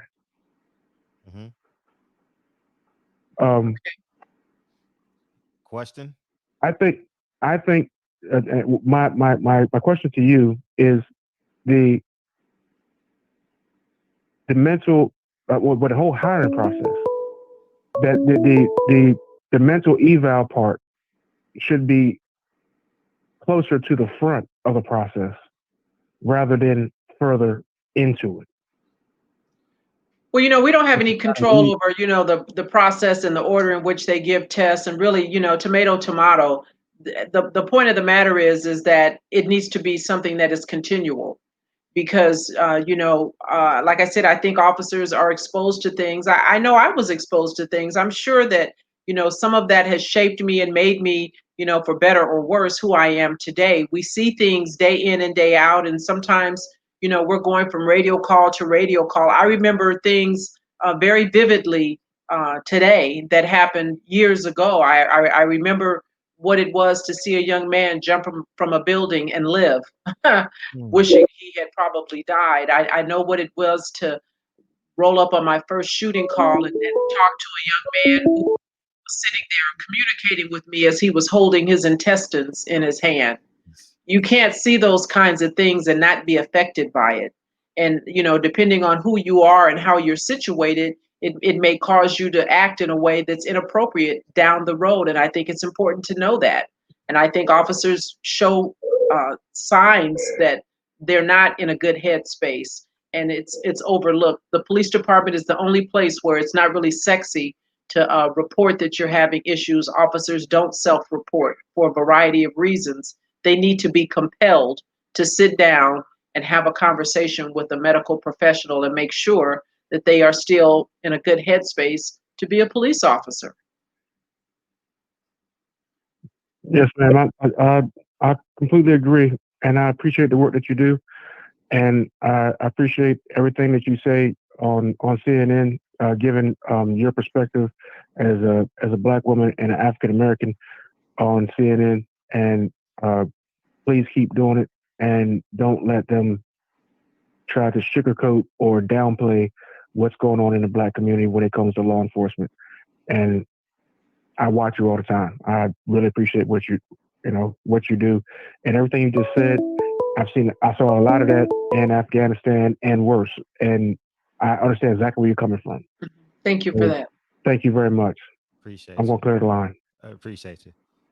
You hear the pastor pauses? You hear the pastor pauses in that? Hey, we rock and roll every night on here. I get talked about my milk dead head, and I get to talk about them. Shin, so Shin says he's edifying what you just said earlier. He says what she said about the Supreme Court is the reason why we need conversations with community leaders and not get the advice from rappers and celebrities. We have another call, 636. What's up? What's up? What's up with it, Fred? Hey, and how are you doing, Queens? You know what I'm saying? Sergeant Dorsey, you are drop dead gorgeous, by the way. Your hair looks amazing. You look amazing. So just wanted to start off with that first and foremost. Oh, before you start, we got to go get her book, yo. I'm buying 2 copies. She's going to mail me 2 copies. I'm going to give them away. We got to go. Everybody go to Amazon, Black and Blue by Cheryl Dorsey. Please do not forget, okay? We got to support her. Black and Blue, Miss Cheryl Dorsey. And before you ask your question, you want to talk about your book? We're in the prime right now. Yeah, so let's do that. And so stay on the line. Go ahead. Rather than go to Amazon, go to my website. That way I get all the money. SGT CherylDorsey.com, and I'll send you an autographed copy. So this is my autobiography. It talks about my career on LAPD. I name names. I talk a lot of shit. I talk about real life experiences. I tell you who was involved. And then I also get into my advocacy work and what has happened post Eric Garner, Mike Brown, Sandra Bland, Tamir Rice, John Crawford, Sam DuBose. I mean, I could go on and on rattling off names of folks who have either been shot or seriously injured by law enforcement officers. And I do this not to anger you or trigger you, but because I want you to know it may not be you now, but you could be next. And so here's what I need you to do to survive that police encounter. So I talk about the same things that I'm saying here, which is what I say when I do my speaking tour, and I have one for anyone who'd like to have me.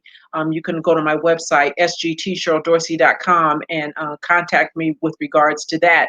Comply and complain. The goal is to get home. There's no shame, there's no harm. You're not a punk. If you walk away, I need you to get home safely. And if that means being quiet, being a good witness, paying attention to who's stopping you and not telegraphing that you're going to maybe file a complaint, that's what you do to survive the encounter. Question. Yes, Sergeant Dorsey. First of all, I would like to say thank you for your service. That's a big thing that I feel like a lot of people need to, you know what I'm saying, give you credit for, because you really, really put in work all these years. I have 3 questions. The first question is, which crimes did you hate having to arrest or cite people for? Like, and like, what did you think was represented or underreported when it comes to like the dire criminal circumstances of your time? Well, you know, there's not, I mean, if it's a felony, I don't have a choice. If you commit a felony, then you got to go to jail. I did have some discretion, you know, when it came to, you know, ticky-tack stuff. Like if I stop you and you got a warrant, I don't really care about that shit. You know, I can look the other way. Or if I stop you for an infraction, you know, a traffic violation, I have great autonomy. I can give you a warning or I can issue you a citation. And so, you know, it just depends on where I am and where you are and who you are as to whether or not you're going to get a ticket or you're going to get a stern warning or whatever. But if it's a felony, I have no choice. You commit a felony, you go to jail. Absolutely. Absolutely. I spent a lot of time on 60th Street, 63rd and Bryanhurst, and also 65th and Rempal. And in those areas, in those concentrated areas, did you ever police those areas? And if you did, do you feel like when you worked the jungles or worked different municipalities, like was it different in certain times, or like when it was, you know, like morning to night? Was it just different throughout the day when it comes to your work, the work that you had to do? Do you feel like it was a difference when it was nighttime or when it was the daytime? Well, yeah, I mean, there was a difference in terms of the kinds of crimes and things, the kinds of radio calls that I would have to respond to. Obviously, at night, you know, it's going to be, you know, loud parties or fights or robberies, rapes, shootings.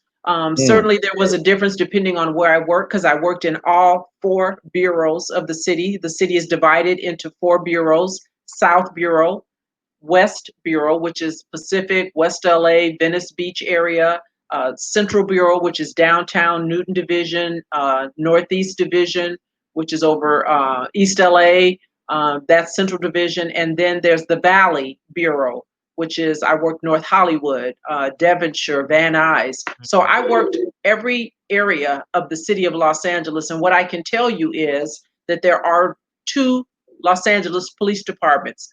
Officers conduct themselves one way south of the Santa Monica Freeway, very differently, and you know what I'm talking about, than they do north of the Santa Monica Freeway. And I also understood that the community reacted very differently. When I was working Venice Division, I was really surprised when I went over there, because white folks would call the station and they'd say, "There's a helicopter flying overhead and I'm watching TV.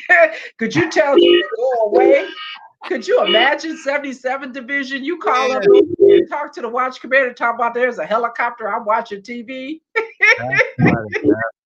That's funny. And last but not least, my last question is, you know, I didn't hear too many people ask this question. What did you like most out of doing your job as a sergeant, you know, just as a police period? Like, did you like working with the kids? You like making the kids smile? You know, like what activities did you do as a police officer, as a sergeant, that really, you know, filled your heart with joy, or even the children that you were around? Just curious about that. Well, I if I had to say what did I like, I like the fact that, you know, when I was called into someone's home for whatever it is, whether it's conflict or because someone was the victim of a crime, that I would like to think that I was a source of comfort, that I tried to could relate to people because I was dealing with folks who could be my aunt, my grandma, my son. Um, what I liked was what I was able to do as a patrol sergeant, because I think I had great autonomy and input in terms of what my officers did. You know, I'm sure that I had officers who didn't like me, but again, I had no fucks to give. And so when I'm there, you know, they know that this day we don't do any bullshit because I'm firm, but I was fair. And so, you know, what they didn't want to do is get on my bad side. I had some white officers who went to my captain when I was working Newton Division, and they would complain about Sergeant Dorsey this and Sergeant Dorsey that. And my captain, because he was a great supporter of me and great fan, he was a mentor, a white man who looked out for me on LAPD, unlike some black folks. That's a whole nother topic. But you know, when they would go and complain, he'd say, you know, you might want to leave Miss Dorsey alone. She's the wrong one. And so I had the support of my supervisors most of the time, even when my peers didn't like me. But my supervisors always supported me because I was good at what I did. I was fair. I treated people with dignity. I did my job. I did it professionally. And so for that, I took great pleasure. And I worked with officers who, when I was a trainer, when I was a P3 training officer, I felt like I had input and influence and sway over them because now I'm the HNIC and they want to be pleasing to me, right? So I'm molding them in my own shape and form. And so, you know, I don't know how they felt about it because they didn't say nothing to me, but I know what I wouldn't and would put up with in my car. And so, like I said, when you're working with me, we don't set black folks on the curb. That ain't what we do. You know, when you're working with me, we don't talk to black men this way, you know? And in closing, I would like to say you are a superhero. I really appreciate the work that you do. And people definitely, especially the young women who are watching this show and the young men, the young black men and young black women, they're inspired by your words because you speak so well, and just the way that you give with your answers, the power that you give with your answers it's remarkable. So just thank you for everything, and I appreciate you. Thank you. I appreciate you taking the time. And I want to say this, I hope that as young people hear me, I want to be a recruitment tool. I want you to know that somebody who looks like you can do this job, and you don't have to make a deal with the devil. You don't have to sell your soul. You can be you. I did a radio interview, and I would encourage any of you who would be so inclined to go to my podcast and listen to this radio interview that I did. It was very interesting because it was an NPR interview, and I played it on my podcast, Sergeant Dorsey Speaks. There were three of us. It was a brother who had joined in the 60s, myself came on in 1980, and then another brother who joined the police department in 2008. And I didn't know who they were, and I didn't know what the host was going to be asking us, but all of our experiences were the exact same. And it kind of saddened me to think that the man who started in 60 went through the shit he went through, and it didn't make it any easier or better for me because I went through it.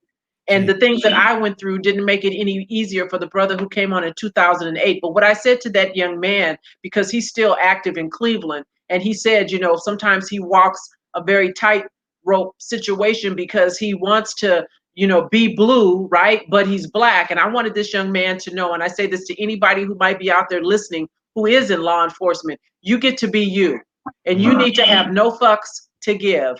You can do this job, you can be you, and if you know, what's for you is for you. I could have been a deputy chief if I wanted to kiss enough ass. I'm just not built that way. And so I made it to the rank of sergeant. And actually, I think I was most effective there and was happy to be in patrol for 20 years. I tried to get out of patrol early on in my career, and then they tapped me on the shoulder. I never forgot I was Black, but what they did remind me is, little Negro girl, you don't get to go work in these coveted positions. You don't get to go work in Parker Center. You don't get to go work specialized unit. That's not for your kind. So they kept me in patrol, trying to hurt me, but because my God is amazing, what they meant for bad, he made for good. And so I couldn't come to you today and speak to you credibly, undeniably, irrefutably about the things that I went through as a patrol officer and a patrol sergeant had I not spent 20 years in that uniform. 818. Amazing guest, Sergeant Dorsey. Thank you so much. The insight that you are providing is invaluable.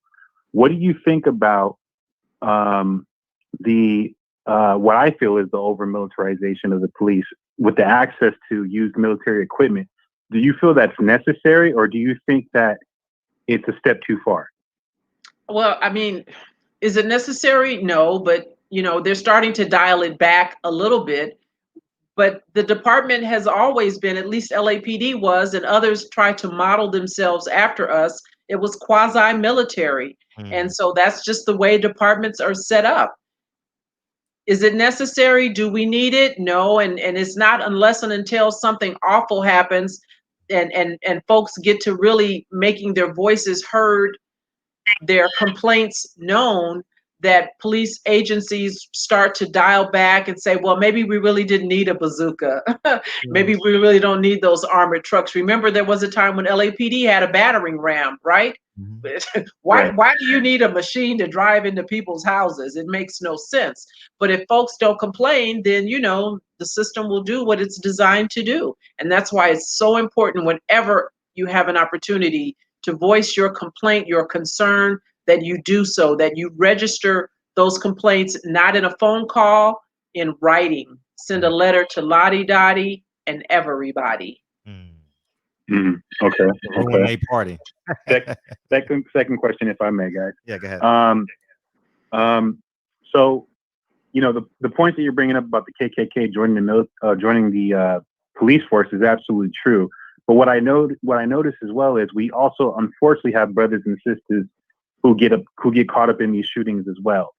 I know you said the training is great, but is there psychological training or some kind of social training that we could provide law enforcement where we could reduce these shootings somehow? The shootings will reduce when the officers are held accountable.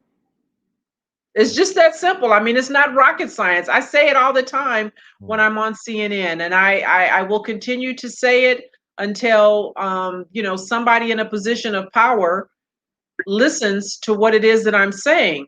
When an officer is held accountable, and I said this the other day, when police officers show up to roll call and you look to the left and to the right, and your partners that normally sit in the same seat are not there because they're facing criminal jeopardy because of a piss poor shooting, because of poor tactics, because they manufactured a situation to justify something that should have never happened. When police officers start seeing their peers held accountable, look at what's going on right now around the nation. You had 2 officers charged in Buffalo, New York for shoving a 75-year-old man down to the ground and cracking his damn head open. And what happened? 57 officers stepped away from an elite unit. Well, I say if they had a hair on their ass, and I'm going to say it like that, they wouldn't have been just quitting that unit. They would have quit the whole damn department. Don't play with it. If you're about that life, quit. They quit the unit that they were assigned to. Remember, they resigned in protest, or they took days off. Remember that. Right, and now you got officers calling and threatening with the blue flu. Atlanta had several police officers who recently resigned because of Chauvin. So you're mad because you can't sit on the neck of a black man for 8 minutes and 46 seconds? We don't want you on the department if that's what you want to do. But I promise you, when officers are held accountable, this shit will change. If you don't do anything to deter bad behavior, it's just like a child. If you don't discipline a child, they're going to continue to misbehave and be incorrigible. But when you start taking away their little Xbox, or they can't go to the movies or whatever it is that they like to do, the behavior changes. And so police officers need to be held accountable. Mm-hmm. Okay. And then I'm gone after this. Fred, amazing guest the last couple of days. She's knocking it out the park. Amazing insight. Yeah, we've been and amazing. I want to thank you, Sergeant Dorsey, because when we have someone who goes on the other side and is still of the people, providing insight and taking the fire, so to speak, because I know you're getting flack from your former officers. I want to thank you for what you're doing for the people. I appreciate that. Thank you. You got it. I have a question. Should it be an enhancement on police crimes on civilians? So if a crime is 5 years penalty, should it be 10 years? That's not going to happen. I mean, should it be? Okay, but is it going to happen? No way. You can't even get officers just convicted, just garden variety, let alone some kind of an enhancement. And so let's be realistic in our expectations, and let's ask for things that are really attainable. And how about, can we just start with just being convicted and giving a sentence that's commensurate with the crime, irregardless, and I know that's not a word, but regardless of the fact that you're a police officer. You have police officers. There was an officer in New York who was on probation who shot and killed a young man by the name of Akai Gurley, and this officer was given probation. How is that okay? Probation. He killed a man. Yeah, I know where your heart is when I ask you this question. I know where your heart is, but in your professional opinion, what are your predictions on the trial if the trial ended today? Which one? I was gonna go through all three of them. Breonna Taylor. Breonna Taylor, Ahmaud Arbery, and obviously George Floyd. A lot of it is going to hinge on, the perception. Well, listen, Arbery, they're going to make an example of the McMichaels because they're jackasses. And there's enough out there known to speak to the fact that there was history, because Gregory McMichael worked in the district attorney's office. He knew exactly who Ahmaud Arbery was. He was involved in an investigation when he was in high school that ultimately got Ahmaud Arbery a sentence of probation. I believe that Greg McMichael was pissed off that he couldn't get that little black boy further into the system beyond just 5 years of probation. And he saw an opportunity on this day because he knew him to be in that area to mess with him. You have the police department who told the owner of that home that was under construction, don't call us if you have a trespass, call Greg McMichael. What police department would do that in their right mind? So I think they're going to make an example of him. He's a civilian. In terms of the sworn officers, that's a whole nother situation because it's going to depend on the jury. It's going to depend on, what that jury looks like, how officer friendly they are, and then what the officer says about their perception, because their perception is the thing that gets them over. What I would like to see in those cases is I would like to see someone ask them 6 or 7 more questions and require them to really articulate why. What was it in this moment? You just fired 17 bullets and you fired 30 more. What was it when you got to bullet 25 that still had you scared, that you still are firing rounds? What was it for Chauvin in the first 45 seconds that made you think it was okay to sit on this man's neck for another 8 minutes? What was it about Rayshard Brooks that caused Officer Rolfe to shoot him in the back as he ran away from him with his taser, other than he pissed him off? It's going to hinge on what those officers say if they take the stand. Now, we saw in the case of Amber Geiger in Dallas, when she took the stand, she pretty much convicted herself when she admitted that she knew when she fired at Botham Jean that she was firing with the intent to kill him. And so that pretty much sealed her fate. I don't know that these others are going to take the stand, but we'll see what happens. There's so many variables. How about the accomplice in the George Floyd? There are 3 police officers that was not on the neck of. Do they get They're equally responsible as far as I'm concerned, because listen, Gotcha. when you are, and you know, there's all this talk about, you know, now we want to add a duty to intervene. Officers have to have a duty to intervene. This is one of these new police reforms that should already exist. If you're a police officer and you see misconduct and you don't stop it, you're committing misconduct. So the officers who were standing sentry, as well as the other two who were physically on Mr. Floyd's body, were participants. They were co-conspirators. If I go in a grocery store right now and you in the car with me and I run in there and kill the clerk and come back out and say, I just had to go in and get some mascara, I'm ready to go now. Guess what? When they get you, what are you going to go for? Murder. You can't say, she just said she wanted to go in and get some mascara. I had no idea this heifer was going to go in there and kill the clerk. They're not trying to hear that. And so they're equally responsible. But again, what will a jury say? Because they hold officers to a whole nother different kind of standard than they do civilians. One is already floating a story for prospective jurors. He says, I had no idea what was going on up there at the head. I was down at the foot. Well, goddamn, you down there for 8 minutes. You hear the man yelling and screaming. You got civilians coming up and saying, he's not breathing. He's not moving. Let me at least see if I can assist. And you don't say anything from the feet. It's going to be dependent upon what a jury decides. This is the last call of the night, guys. The last. Oh, wow. Yeah. The last call of the Has night. it been 2 hours? I was only going to be here 30 minutes. You mean I didn't get my intro? Okay. My bad. So, all you scared to death Negroes. and hello, Miss Cheryl. You're not in that category. Thank you, sir. You remind me of the policeman down here in Southampton Roads, Virginia. Like I kept telling most folks and a few people on Fred's show that they don't do that here. They don't. But then again, most of the guys we went to school with, let's say junior high, high school, played on the football team. The losers, they became the police officers. We kicked their butt when they was in school. And of course, whenever they saw us when they became police officers, we were still running 100, 200 deep. And we weren't no gang. It was just us in our neighborhood.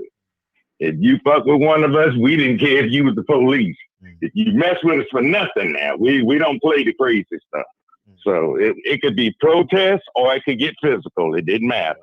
But of course, they didn't have a Batman utility belt and all the firepower y'all got in there. They had like little 6-shooters back then. But I was like, oh no, we wouldn't mess with them now. No. But I'm going to get your book. I'm going to go on and buy it from you. I heard him say Amazon. This was pretty interesting. I'm excited. What you say, Fred? I'm excited to read it. He never comes with a question. Yeah. So I just want you. Okay, we just talking. Go ahead, sir. Well, for the first time, I'm interested in buying a book. Okay. And interested in one of your guests. I appreciate it. Are you married, Miss Cheryl? Is that a proposal? You trying to marry me? It could be if you ain't married. Careful what you ask for. Well, was that a yes or a no? that was a let me sleep on it. Let me pray on it. Let me think about it. Okay, because I'll see you again then, because I said I finally been seen the woman in my dreams. Whoa. I thought she was just joking around. When I looked up, I said, whoa. Good googly moogly. Like we used to say back in the day, good googly moogly. I'm like, damn, you are fine. And I y'all gonna make me come back. In COVID-19. I ain't got no questions. I think you done covered every base. And let you think about it, I will. Okay. And you're doing a wonderful job. And so are you, Fred. I'm going back in the chat because I love just listening to your voice and looking at you. Thank you. Well, that was nice. I didn't know I was going to come on here and find a husband. I didn't know this was a damn love connection. Oh, we at the barbershop. You can get on my page, Donnie Donald Grant, and you can check me out because I'm sure going to look at you. Okay, all right. All right, Miss Cheryl, you have a good one. Love you too. I appreciate you, Kay. So Reggie Owens said, "I got to be here all night. We're gonna do this all night." According to Reggie.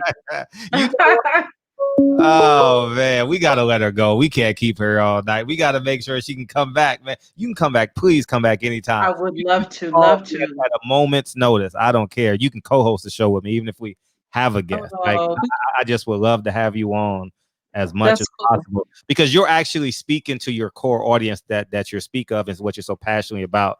I would say about thousands of people that's going to watch this, 85% of them will be Black males. You know what I mean? And you speaking directly to them, and I think it's just incredibly important. You understand what I'm saying? And I just want to say thank you for coming on. I'm forever in gratitude. I appreciate you calling me this morning. You know, I was on my way. And, can I tell you about my morning in 30 seconds? Not like the pastor. Yeah. So I go out of my house, right?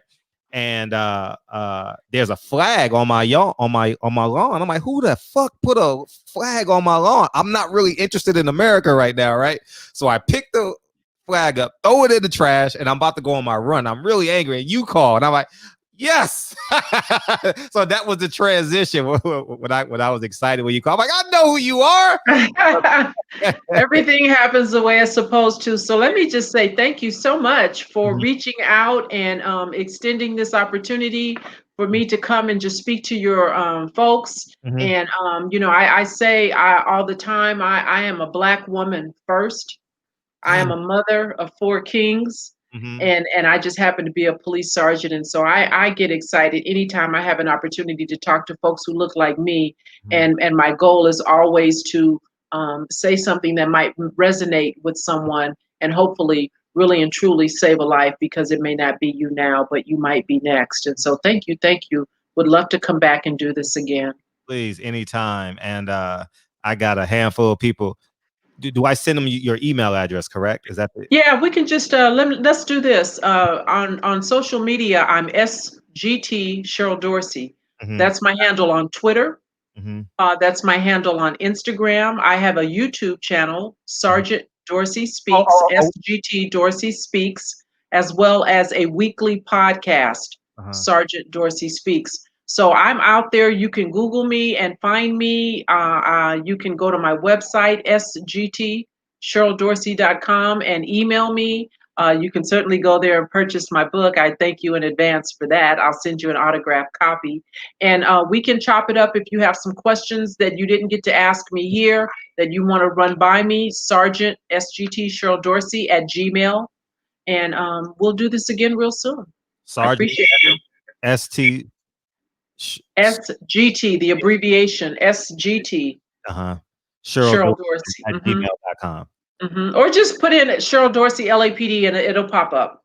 You can get my social. Perfect. I just want to make that clear. So all the onus is off of me. Like, you know, Fred, please hook me up with it. Now I'm like, my brothers contacted me, man. And thank you so much. And again, I'm forever in gratitude. You know what I mean? Thank you for your spontaneity. Thank you. You know, forever in gratitude. So thank you so Thank much. you. I'm buying 2 books. Somebody buy 3. I'm buying 2 books. So somebody got to buy 3. I appreciate you. We'll do this again. Thank you, Queen. I appreciate you. Take good care. All right. Appreciate you. Bye-bye. Yeah, man. What a guest. What a freaking guest, y'all. What a Asia Math. I'm gonna tell you right now. The program froze when you called in. The program froze, and I had to disconnect it to cut it off to bring it back. So that's why your phone, when you got on, it hung up on you. So that's literally what happened.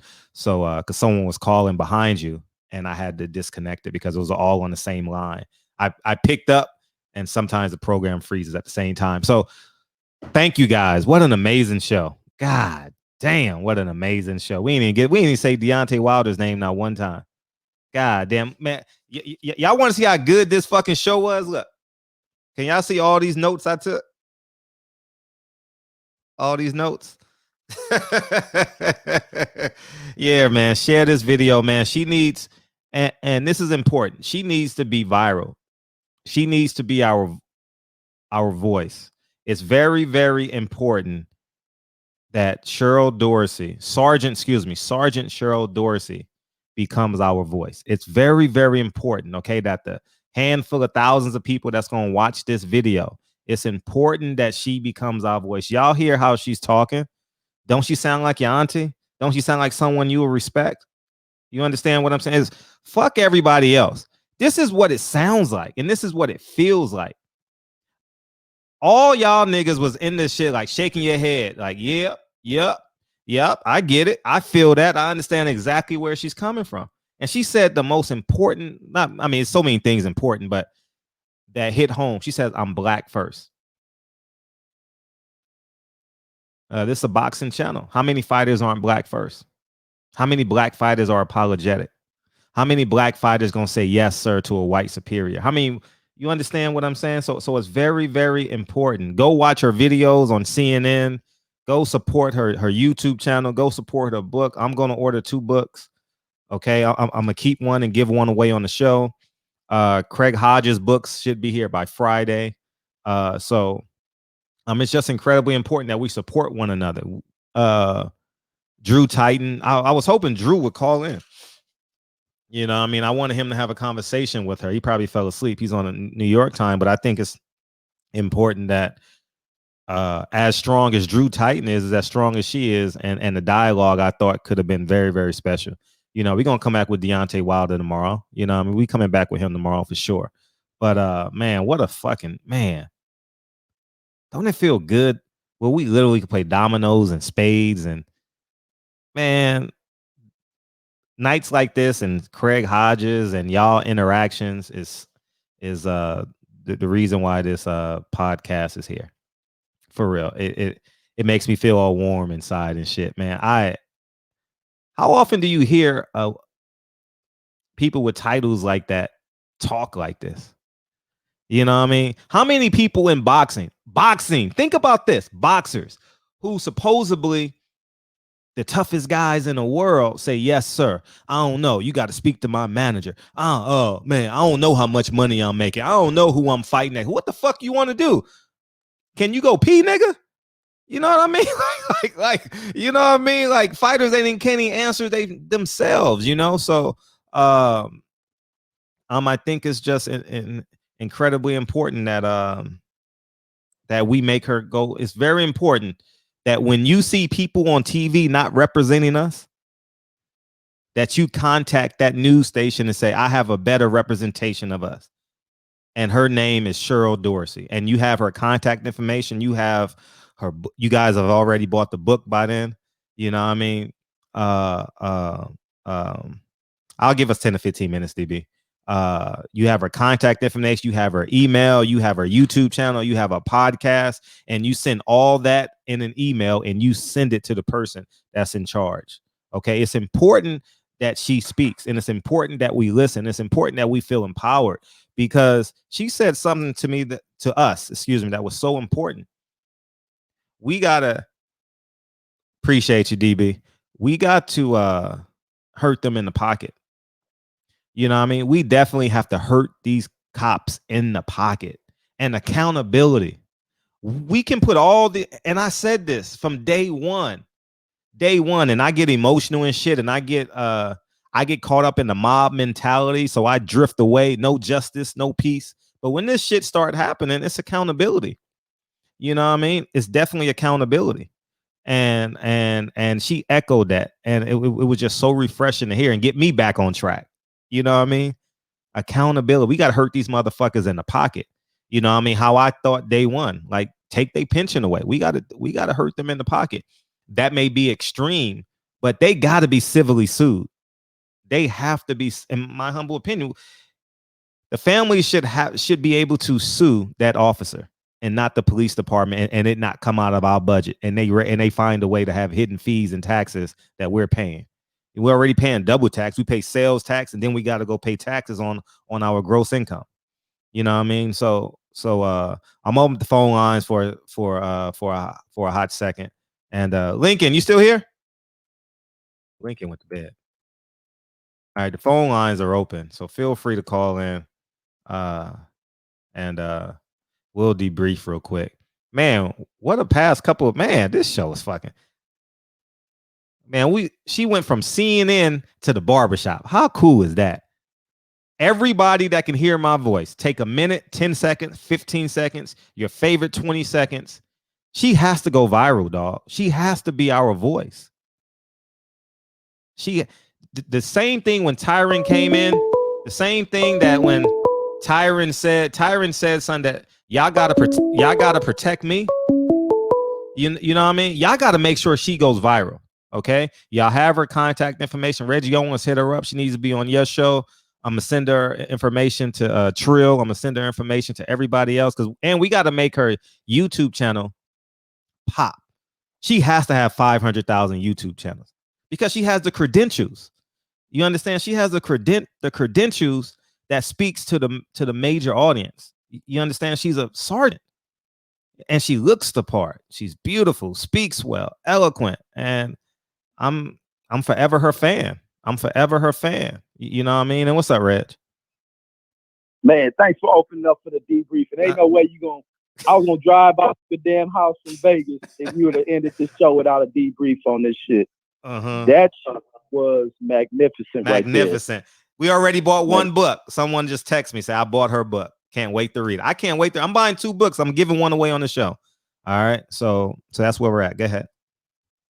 Man, and just her, she, like, I smiled through the whole show just listening. I know you did. Answer shit, not even just on the political shit, because we share the same views, but the way she went into reasonings behind doing things a specific way, and it was like not being on political party selections, but really sticking it specific to if a motherfucker ain't doing their job, get in there, get them the hell up out of there. They're elected officials, meaning they don't get fired. It's hard to remove elected officials. The democratic process, the way removing these folks, resolving. And then even when she spoke about stop being afraid of being yourself, and then when you went into your part about with these fighters, that drew right into the issue. These motherfuckers are afraid to be themselves.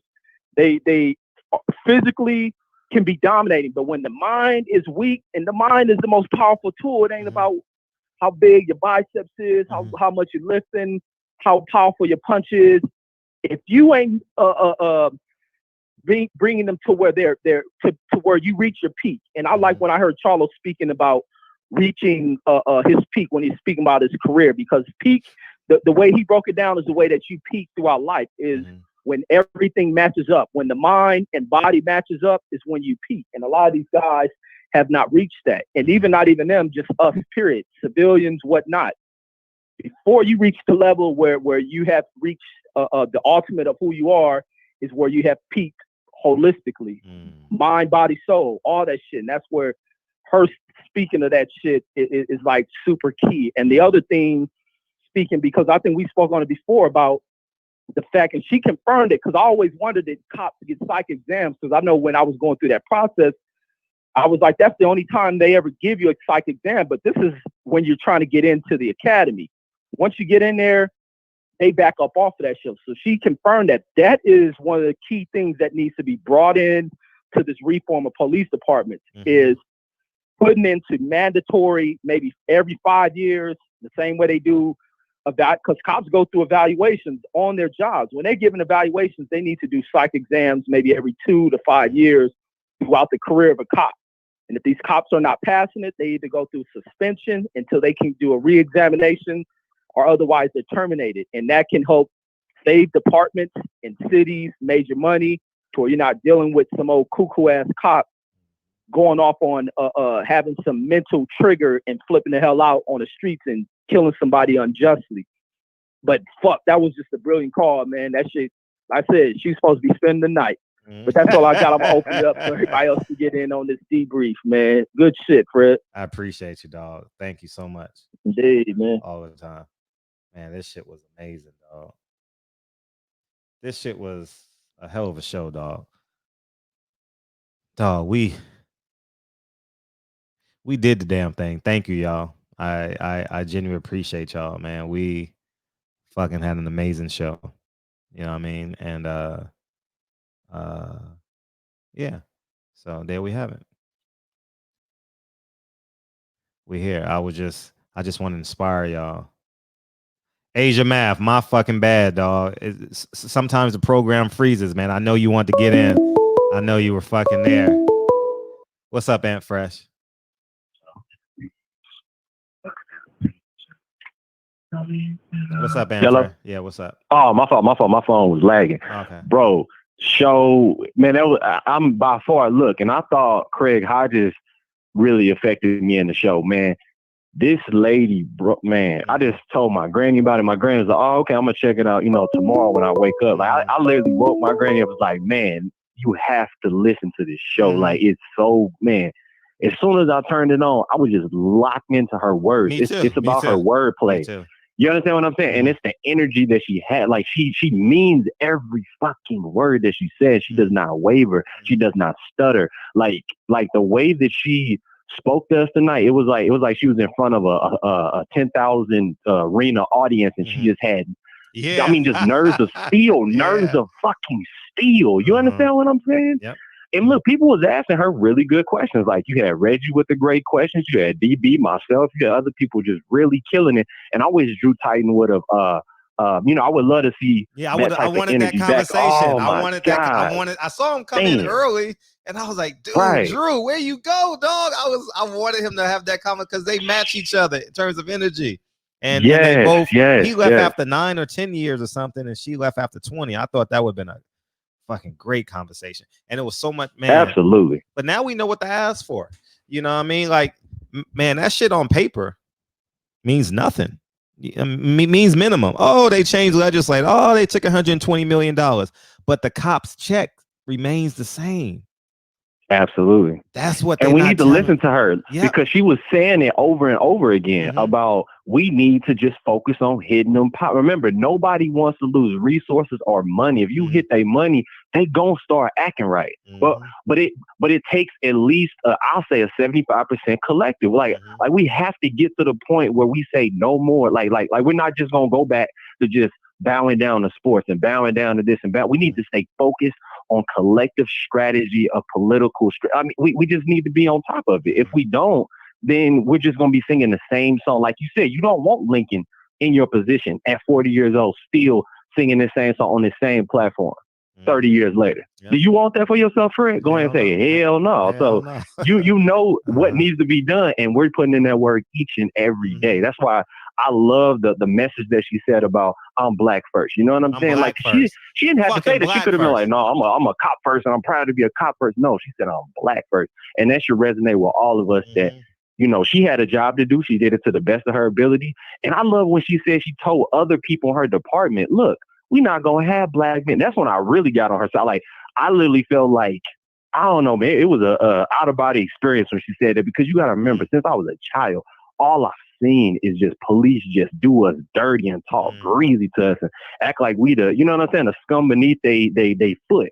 So it was just beautiful to see the other side and see that she really cared about it, actually gave a fuck, and she wasn't hypnotized. Because I thought all police officers went through a due process of they had to get like hypnotized by their system. They had them sitting in front of a TV screen showing black people committing crimes for hours and hours. That's literally, I know that sounds pretty crazy and I sound eccentric or whatever, but that's what I thought was happening, because how else do you explain it besides the KKK infiltrating it and using their power of, against us? You understand what I'm saying? And we need to get them out too. I don't know what that looks like, but we need to start calling them out, getting them out, so they are not terrorizing our young black youth and us in general. Anybody who's a grown-ass adult, you're going to get terrorized by KKK too, because their job is just to terrorize. It's not about policing correctly or any of that. So what does that look like, Fred, is my question when it comes to getting these KKK members out of the police positions? And it's going to be a lengthy process, but I want to hear what you have to say. No, like, well, as she said, we got to do the work. We got to show up to these community meetings. We got to write letters, and we got to keep on banging. We got to keep on knocking them doors down. We got to knock on doors, and we got to CC people. You know what I mean? It's important because CC's holds accountability. You know what I mean? And like I use my case as an example. I've shared this numerous times. I was pulled over. If you guys know my neighborhood, ain't no way in hell I should be getting pulled over on Angeles Vistas driving a Bentley. You know what I mean? I'm basically on Angeles Vistas and 48th because if I go up the hill, my phone cuts off when I have Verizon, and I can't continue a call. So I found the cutoff zone, right? And I lied, and I think I told you. Yeah, I told you. I lied, and I said Bernard Parks is my uncle.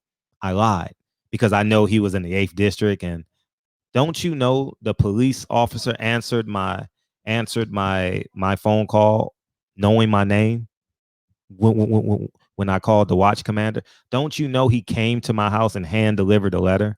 One, because he thought I was Bernard King's, New York Knicks, Bernard Parks, nephew. But he realized that I had a very expensive home. You understand? He's like, oh shit, this motherfucker. He probably could be telling the correct story. So that's why accountability is so fucking important. And it don't matter. Like she said, she got 4 kings. It don't matter. That black cop wanted that sheriff because I was on the right. It's how ironic. I was on one. If I go up one more fucking block, I'm LAPD. If I'm on that side, I'm sheriff. He came out with his guns drawn, and I'm in a Bentley on a phone call. You understand what I'm saying? It makes no sense because I'm on Angeles Vista. You know Angela Vista. Oh yeah, I know what it. Yeah, absolutely. DB know Angeles Vista. Ain't no way in hell you. As a matter of fact, if I'm on Angeles Vista driving a Bentley, you're asking me how my day is going at 12 o'clock, 1 o'clock in the day. That's reality. It's like it being in Beverly Hills. You understand? So I understand. So I get it all. I get it all, man. We got to bang on these doors. And like when someone, I'll share that for another time, but go ahead. Yeah, I was gonna say, in closing, man, look, I want all y'all to take out the time. It only takes a second. It takes a second, okay? Mm-hmm. You don't have to spend no money. Share the video on each and every platform that you have. Please share, because this can educate so many of us who are miseducated, not just uneducated, but sometimes we are miseducated on what's the real deal. And this is the real deal. This show tonight, you need to save it. Look, on YouTube, they have where you can put in your favorites, or you can like it and you can save it. Do all 3 if you can. Do all 3 for real. And I'm gone. Yeah, I appreciate it. I appreciate it. Yeah, this fucking. I mean, it's she needs to be our voice. It's simple. She needs to be our voice. You missed a great show. She needs to be our period, point blank, period. And this is the problem I have. Like when people say, how can you give another man or another woman credit? Shit, give them credit. Give them their roses. And she needs to be you know how popular Angela Stanton is because she's a black Republican. And in all respects to her, we need to have black Republicans as well. But we got someone who knows what to do right now. Angela Stanton is applying for a job without the experience. You understand? I'm not rooting for or against her. I'm just saying she's popular because of the color of her skin and she's Republican. But we actually have someone that sounds like this. It's just so important. I'm asking everybody, take 10 seconds of this video, put it in your stories. A minute. I've never asked you guys to do this ever. All right. I need to start asking y'all to do this every night, though. You know what I mean? So because we never know when we're going to have these moments. We went from Craig Hodges to Stormy Knight to Cheryl Dorsey. It's been a fucking great 6 hours 7-8 hours in the barbershop. You understand? And I just think it's just so important. It's so fucking important that you take 10-15 seconds, put it in your story. All right. Screen share it. Text it to 5 different people. I already bought her book. I already bought 2 books. Okay. I just want to share the screen because I want to inspire somebody. I already bought 2 books. Okay. It's already bought and purchased. I bought 2 books and I'm going to give one away on the show. And I'm going to keep one for Lincoln and Kennedy and myself. You understand what I'm saying? So, so that's the truth of the matter. So it's important that so here's the Here's the information for a book. Go to her website. The book is $29.99. You know what I mean? And we'll be Gucci moving forward. You know what I mean? So, you know what I mean? Yeah, Craig Hodges, dope, tremendous game. Great work. Yeah, great work with you too, Champ Side. For real, for real. Shit, for real. You know what I mean? We all pulling each other. You know what I mean? You know what I mean? We doing the Indian dance, Champ Side. You know what I mean? You in the lead, the Blue Bud in the lead, then I'm in the lead. Who gives a fuck? I don't give a fuck about that shit, man. Just, man, we got a chance to win. And with women like her, I'm telling you, and people like Craig Hodges, it's important that we make them, we propel them. The same way y'all was refreshed when y'all heard my voice, when y'all joined my channel. Who the fuck is this nigga in boxing talking all this shit? That's how we should feel about her times 10. All right. That's how we should feel about her times 10. All right. She has the experience. She wrote a book. I want her to be the voice. I want her to be the expert witness. I want her to be the agent of change in the LAPD. It's important. So that's where I'm at with it, man. And we got any more calls calling in? Are we good? You know what I mean? So you can, Fred, can you chop up the interview and make it more social media digestible? Man, just put your phone in front of your favorite part and record that shit. I understand what you're saying, you know, but YouTube is funny about it. Once it dials in, sometimes it gets you for like copyright and shit like that. You know what I mean? So I don't even play with YouTube. So I just do it for what it's worth and do it. Because I used to do it before and they would like come back with months later and say some shit. So I just let it go. Yeah, what's up? What's up? Hey, Fred. What's up? And we're talking about books and stuff like that. I mean, keeping on the literary tip, I want everybody to know that we still have the 200th bicentennial Frederick Douglass project still going. Mm-hmm. We're still trying to get 1 million copies of the narrative of Frederick Douglass in the hands of everybody. Mm-hmm. In celebration of Frederick Douglass's 200th birthday. So if you go, if anybody that's willing will go to fdfi.org. You know we could sell that book tomorrow night. Yeah, well, I sent you the information. Yeah, we gonna know. You gonna call in tomorrow, and we gonna promote your book. Simple as that. We gonna promote your book tomorrow. You got 2 hours, but people aren't. But I can totally tell people aren't gonna gravitate tonight because they all high on Sergeant Dorsey.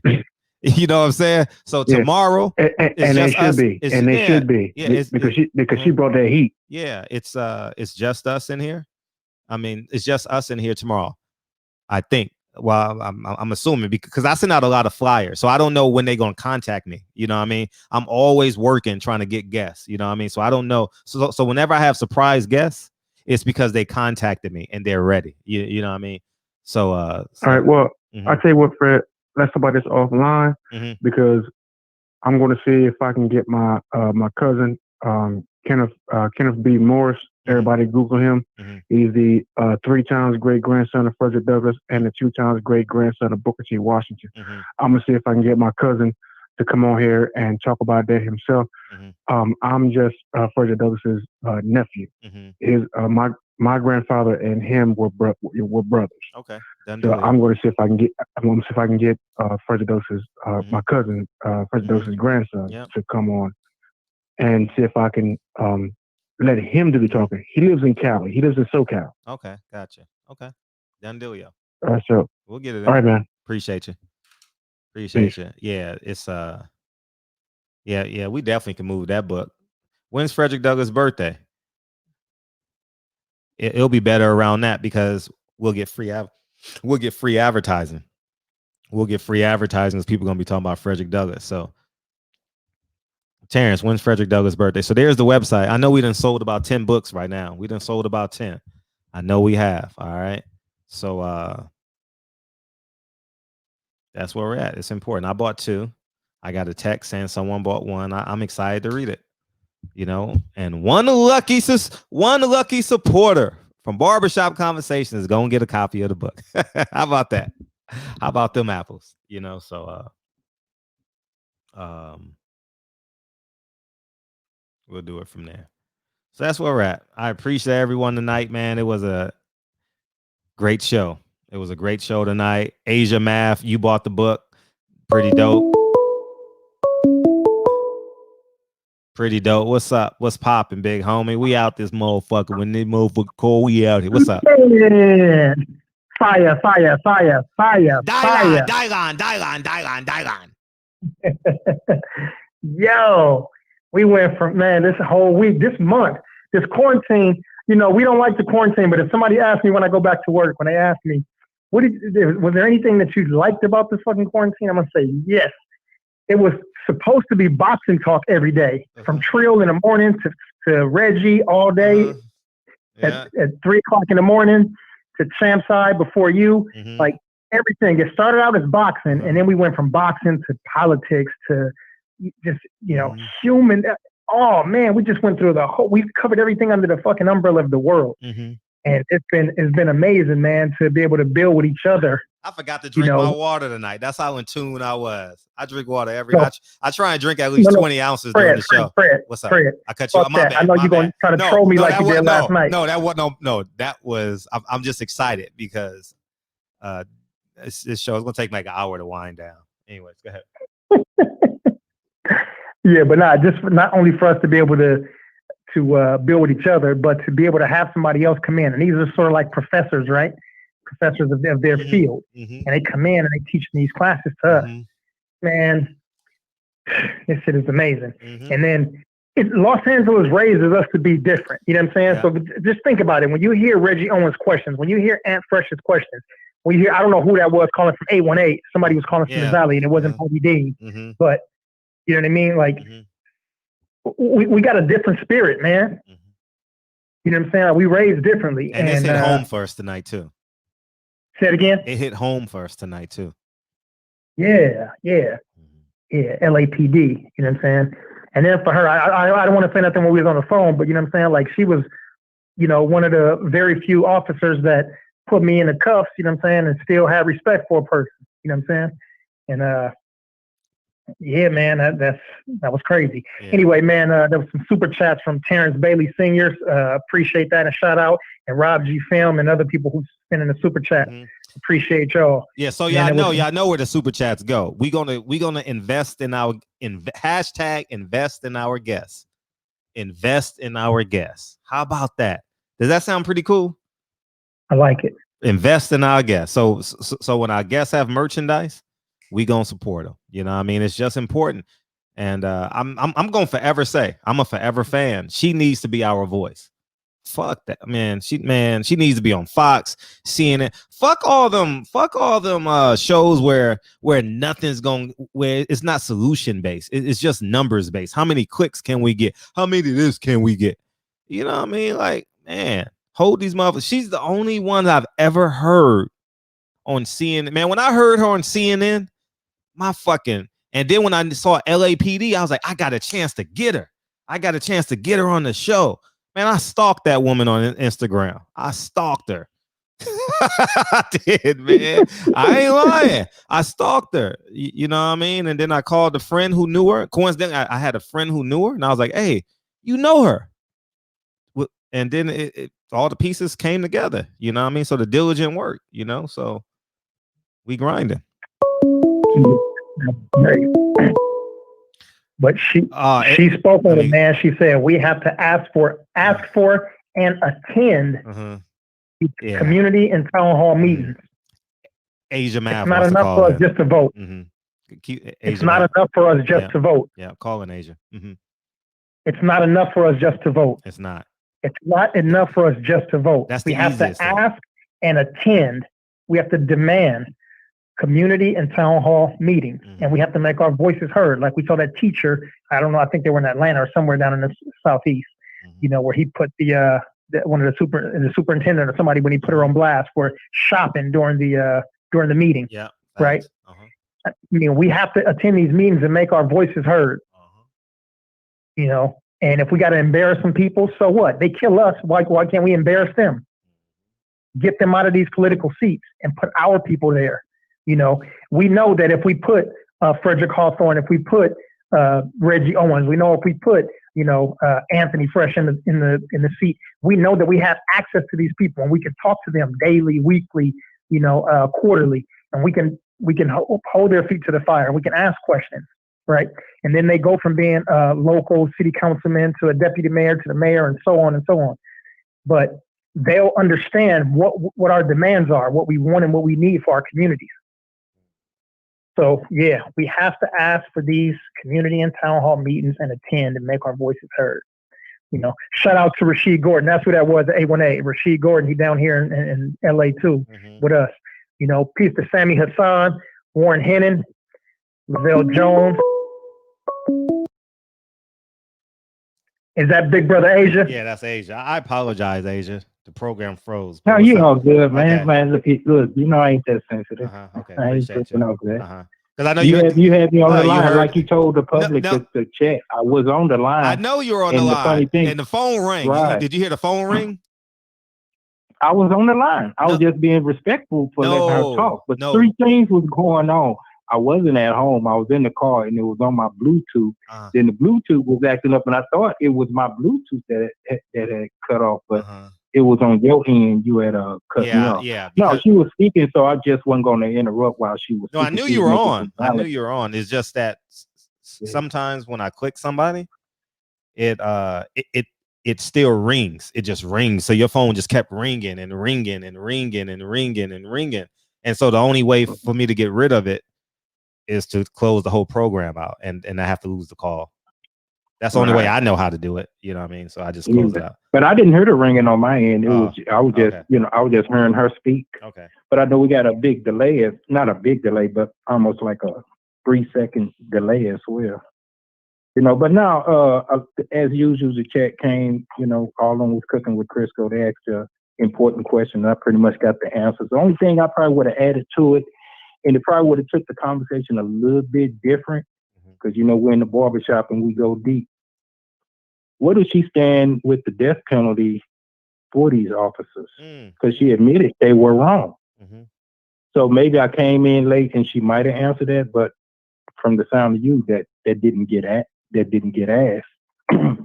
But I would have been intrigued to hear her response on that. Okay, cool. You're saying they're guilty. What is their accountability? Not just with the word they're being held accountable. What is the punishment? Is the punishment going to fit the crime? And with that being said, is the death penalty on the table as far as punishment for the crime?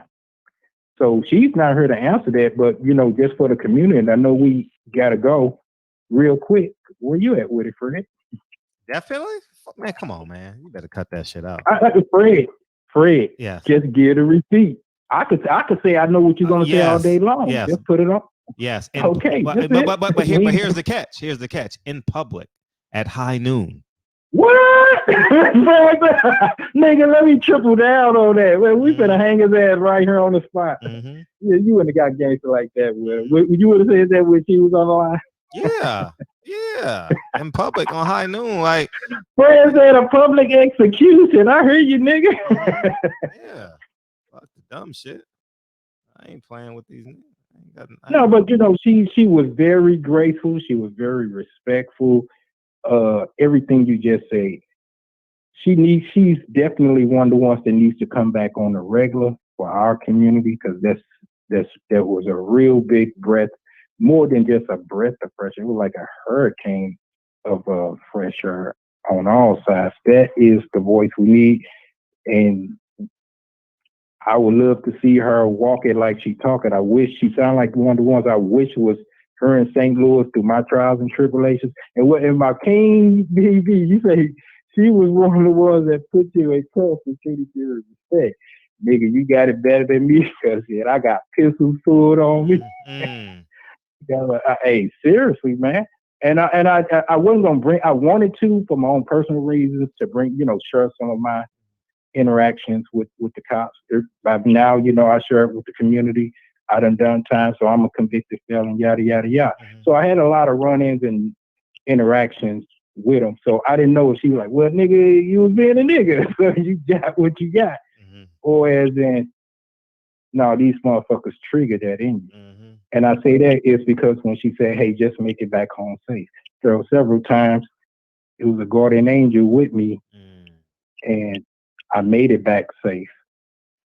Well, maybe on street code, them cops really wasn't about that, because if so, I wouldn't be talking to you. But they pulled the guns and put the gun on me, and like, move again, I'm gonna blow your brains out. Now, nigga, it's cool. I'll get in the car and we go where we gonna go. But she's not that type to her, black man, let me get out and get something off on and all that. And I wonder, is it because she was a female, or is she just the person, that's just her personality and that's her characteristics. But she says she got 4 sons, so she got to be empathetic with us, and she got to understand our plight, understand what the crack era did to a lot of us. And I'm not giving excuses; these just reality, Fred. It fucked us up in a lot of different ways. So the people that's policing us, they got to understand that. Then, last thing, I know I've been long-winded. I remember y'all saying, "Hey, the police officers were the slave catchers." What would have been her take on that? How do you feel? Now you're in this profession that's historically been proven that these were the slave catchers. Did anybody ask her about that? Yeah, we spoke about that for a hot sec. Yeah, we did. What was her response, real quick? Man, go watch the show. Man, go watch the show. I'm not about to give you no 30-minute review. One love, chat. My bad for being long-winded, but I did buy her book. Yeah, that's dope. I bought 2. I just emailed her. I bought 2. It's important that we support her. Well, I'm serious. It's important. Yeah, I'll go back and watch the show, and I better be one of the candidates get one of them Craig Hodges books, dude. I don't know. We're going to do it on the show somehow. We're going to do it live and in real time, because I don't want y'all niggas saying, "Oh,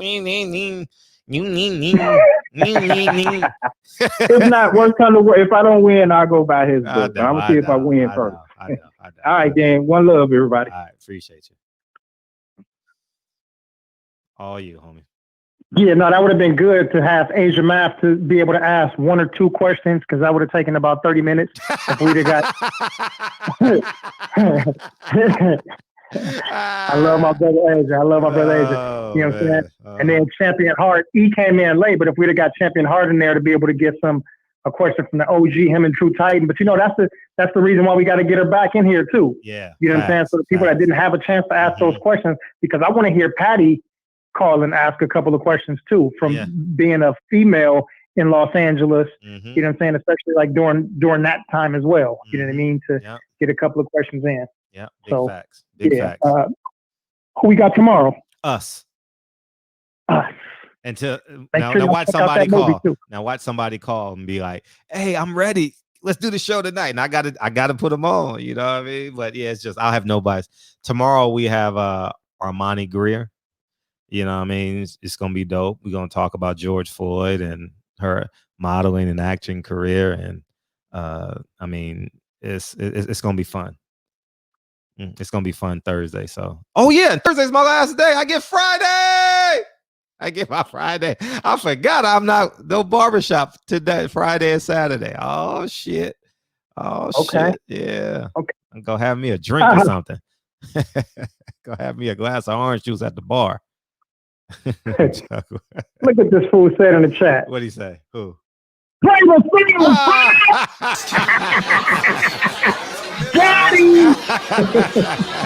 Appreciate you, big homie. Rashid, Lavelle, Terrence, Dave Jack. Rashid, I appreciate you. Thanks for the call, big homie. Messenger, DB, always boxing vortex, man. Hey, DB. Yeah. Don't it feel good to hear this song when you had a fire ass guest? Don't this song hit different when you know you had a guest that motherfucking just feels what we going through. Off beat, I still land on my feet, and nothing can shake me. Hey, hey. I know. Hold up, man. What up, Dotto? Pound for pound boxing. You still up over there? Dave, Jack, Lavelle, Cash G. Man, I appreciate all y'all, man. Lavelle, Terrence, TB, Pastor, First AME Church. Oh, they called you the assistant pastor.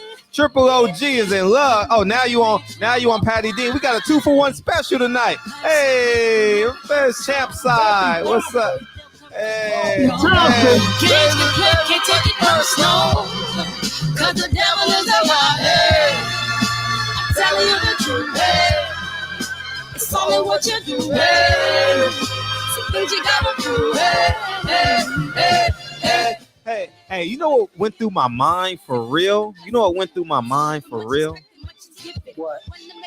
To run for office. I was thinking about this the first time I've really thought about it when I was listening to her speak, and I was like, you know, like, even if I don't win, I'm not thinking negatively, just to shake this whole shit up.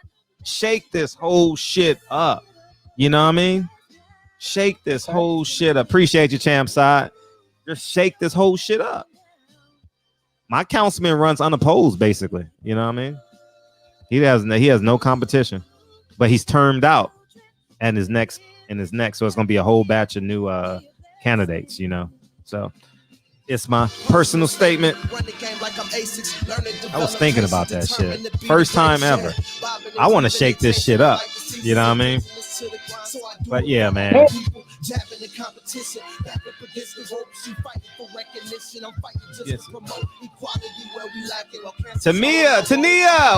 Tania, the chat is fire, huh?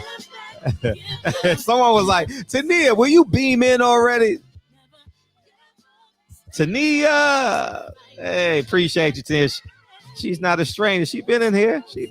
Okay. Lavelle, Rob, we gonna say this shit one more time, DB, and we out this SOB. You know what I mean? Last time. Hey.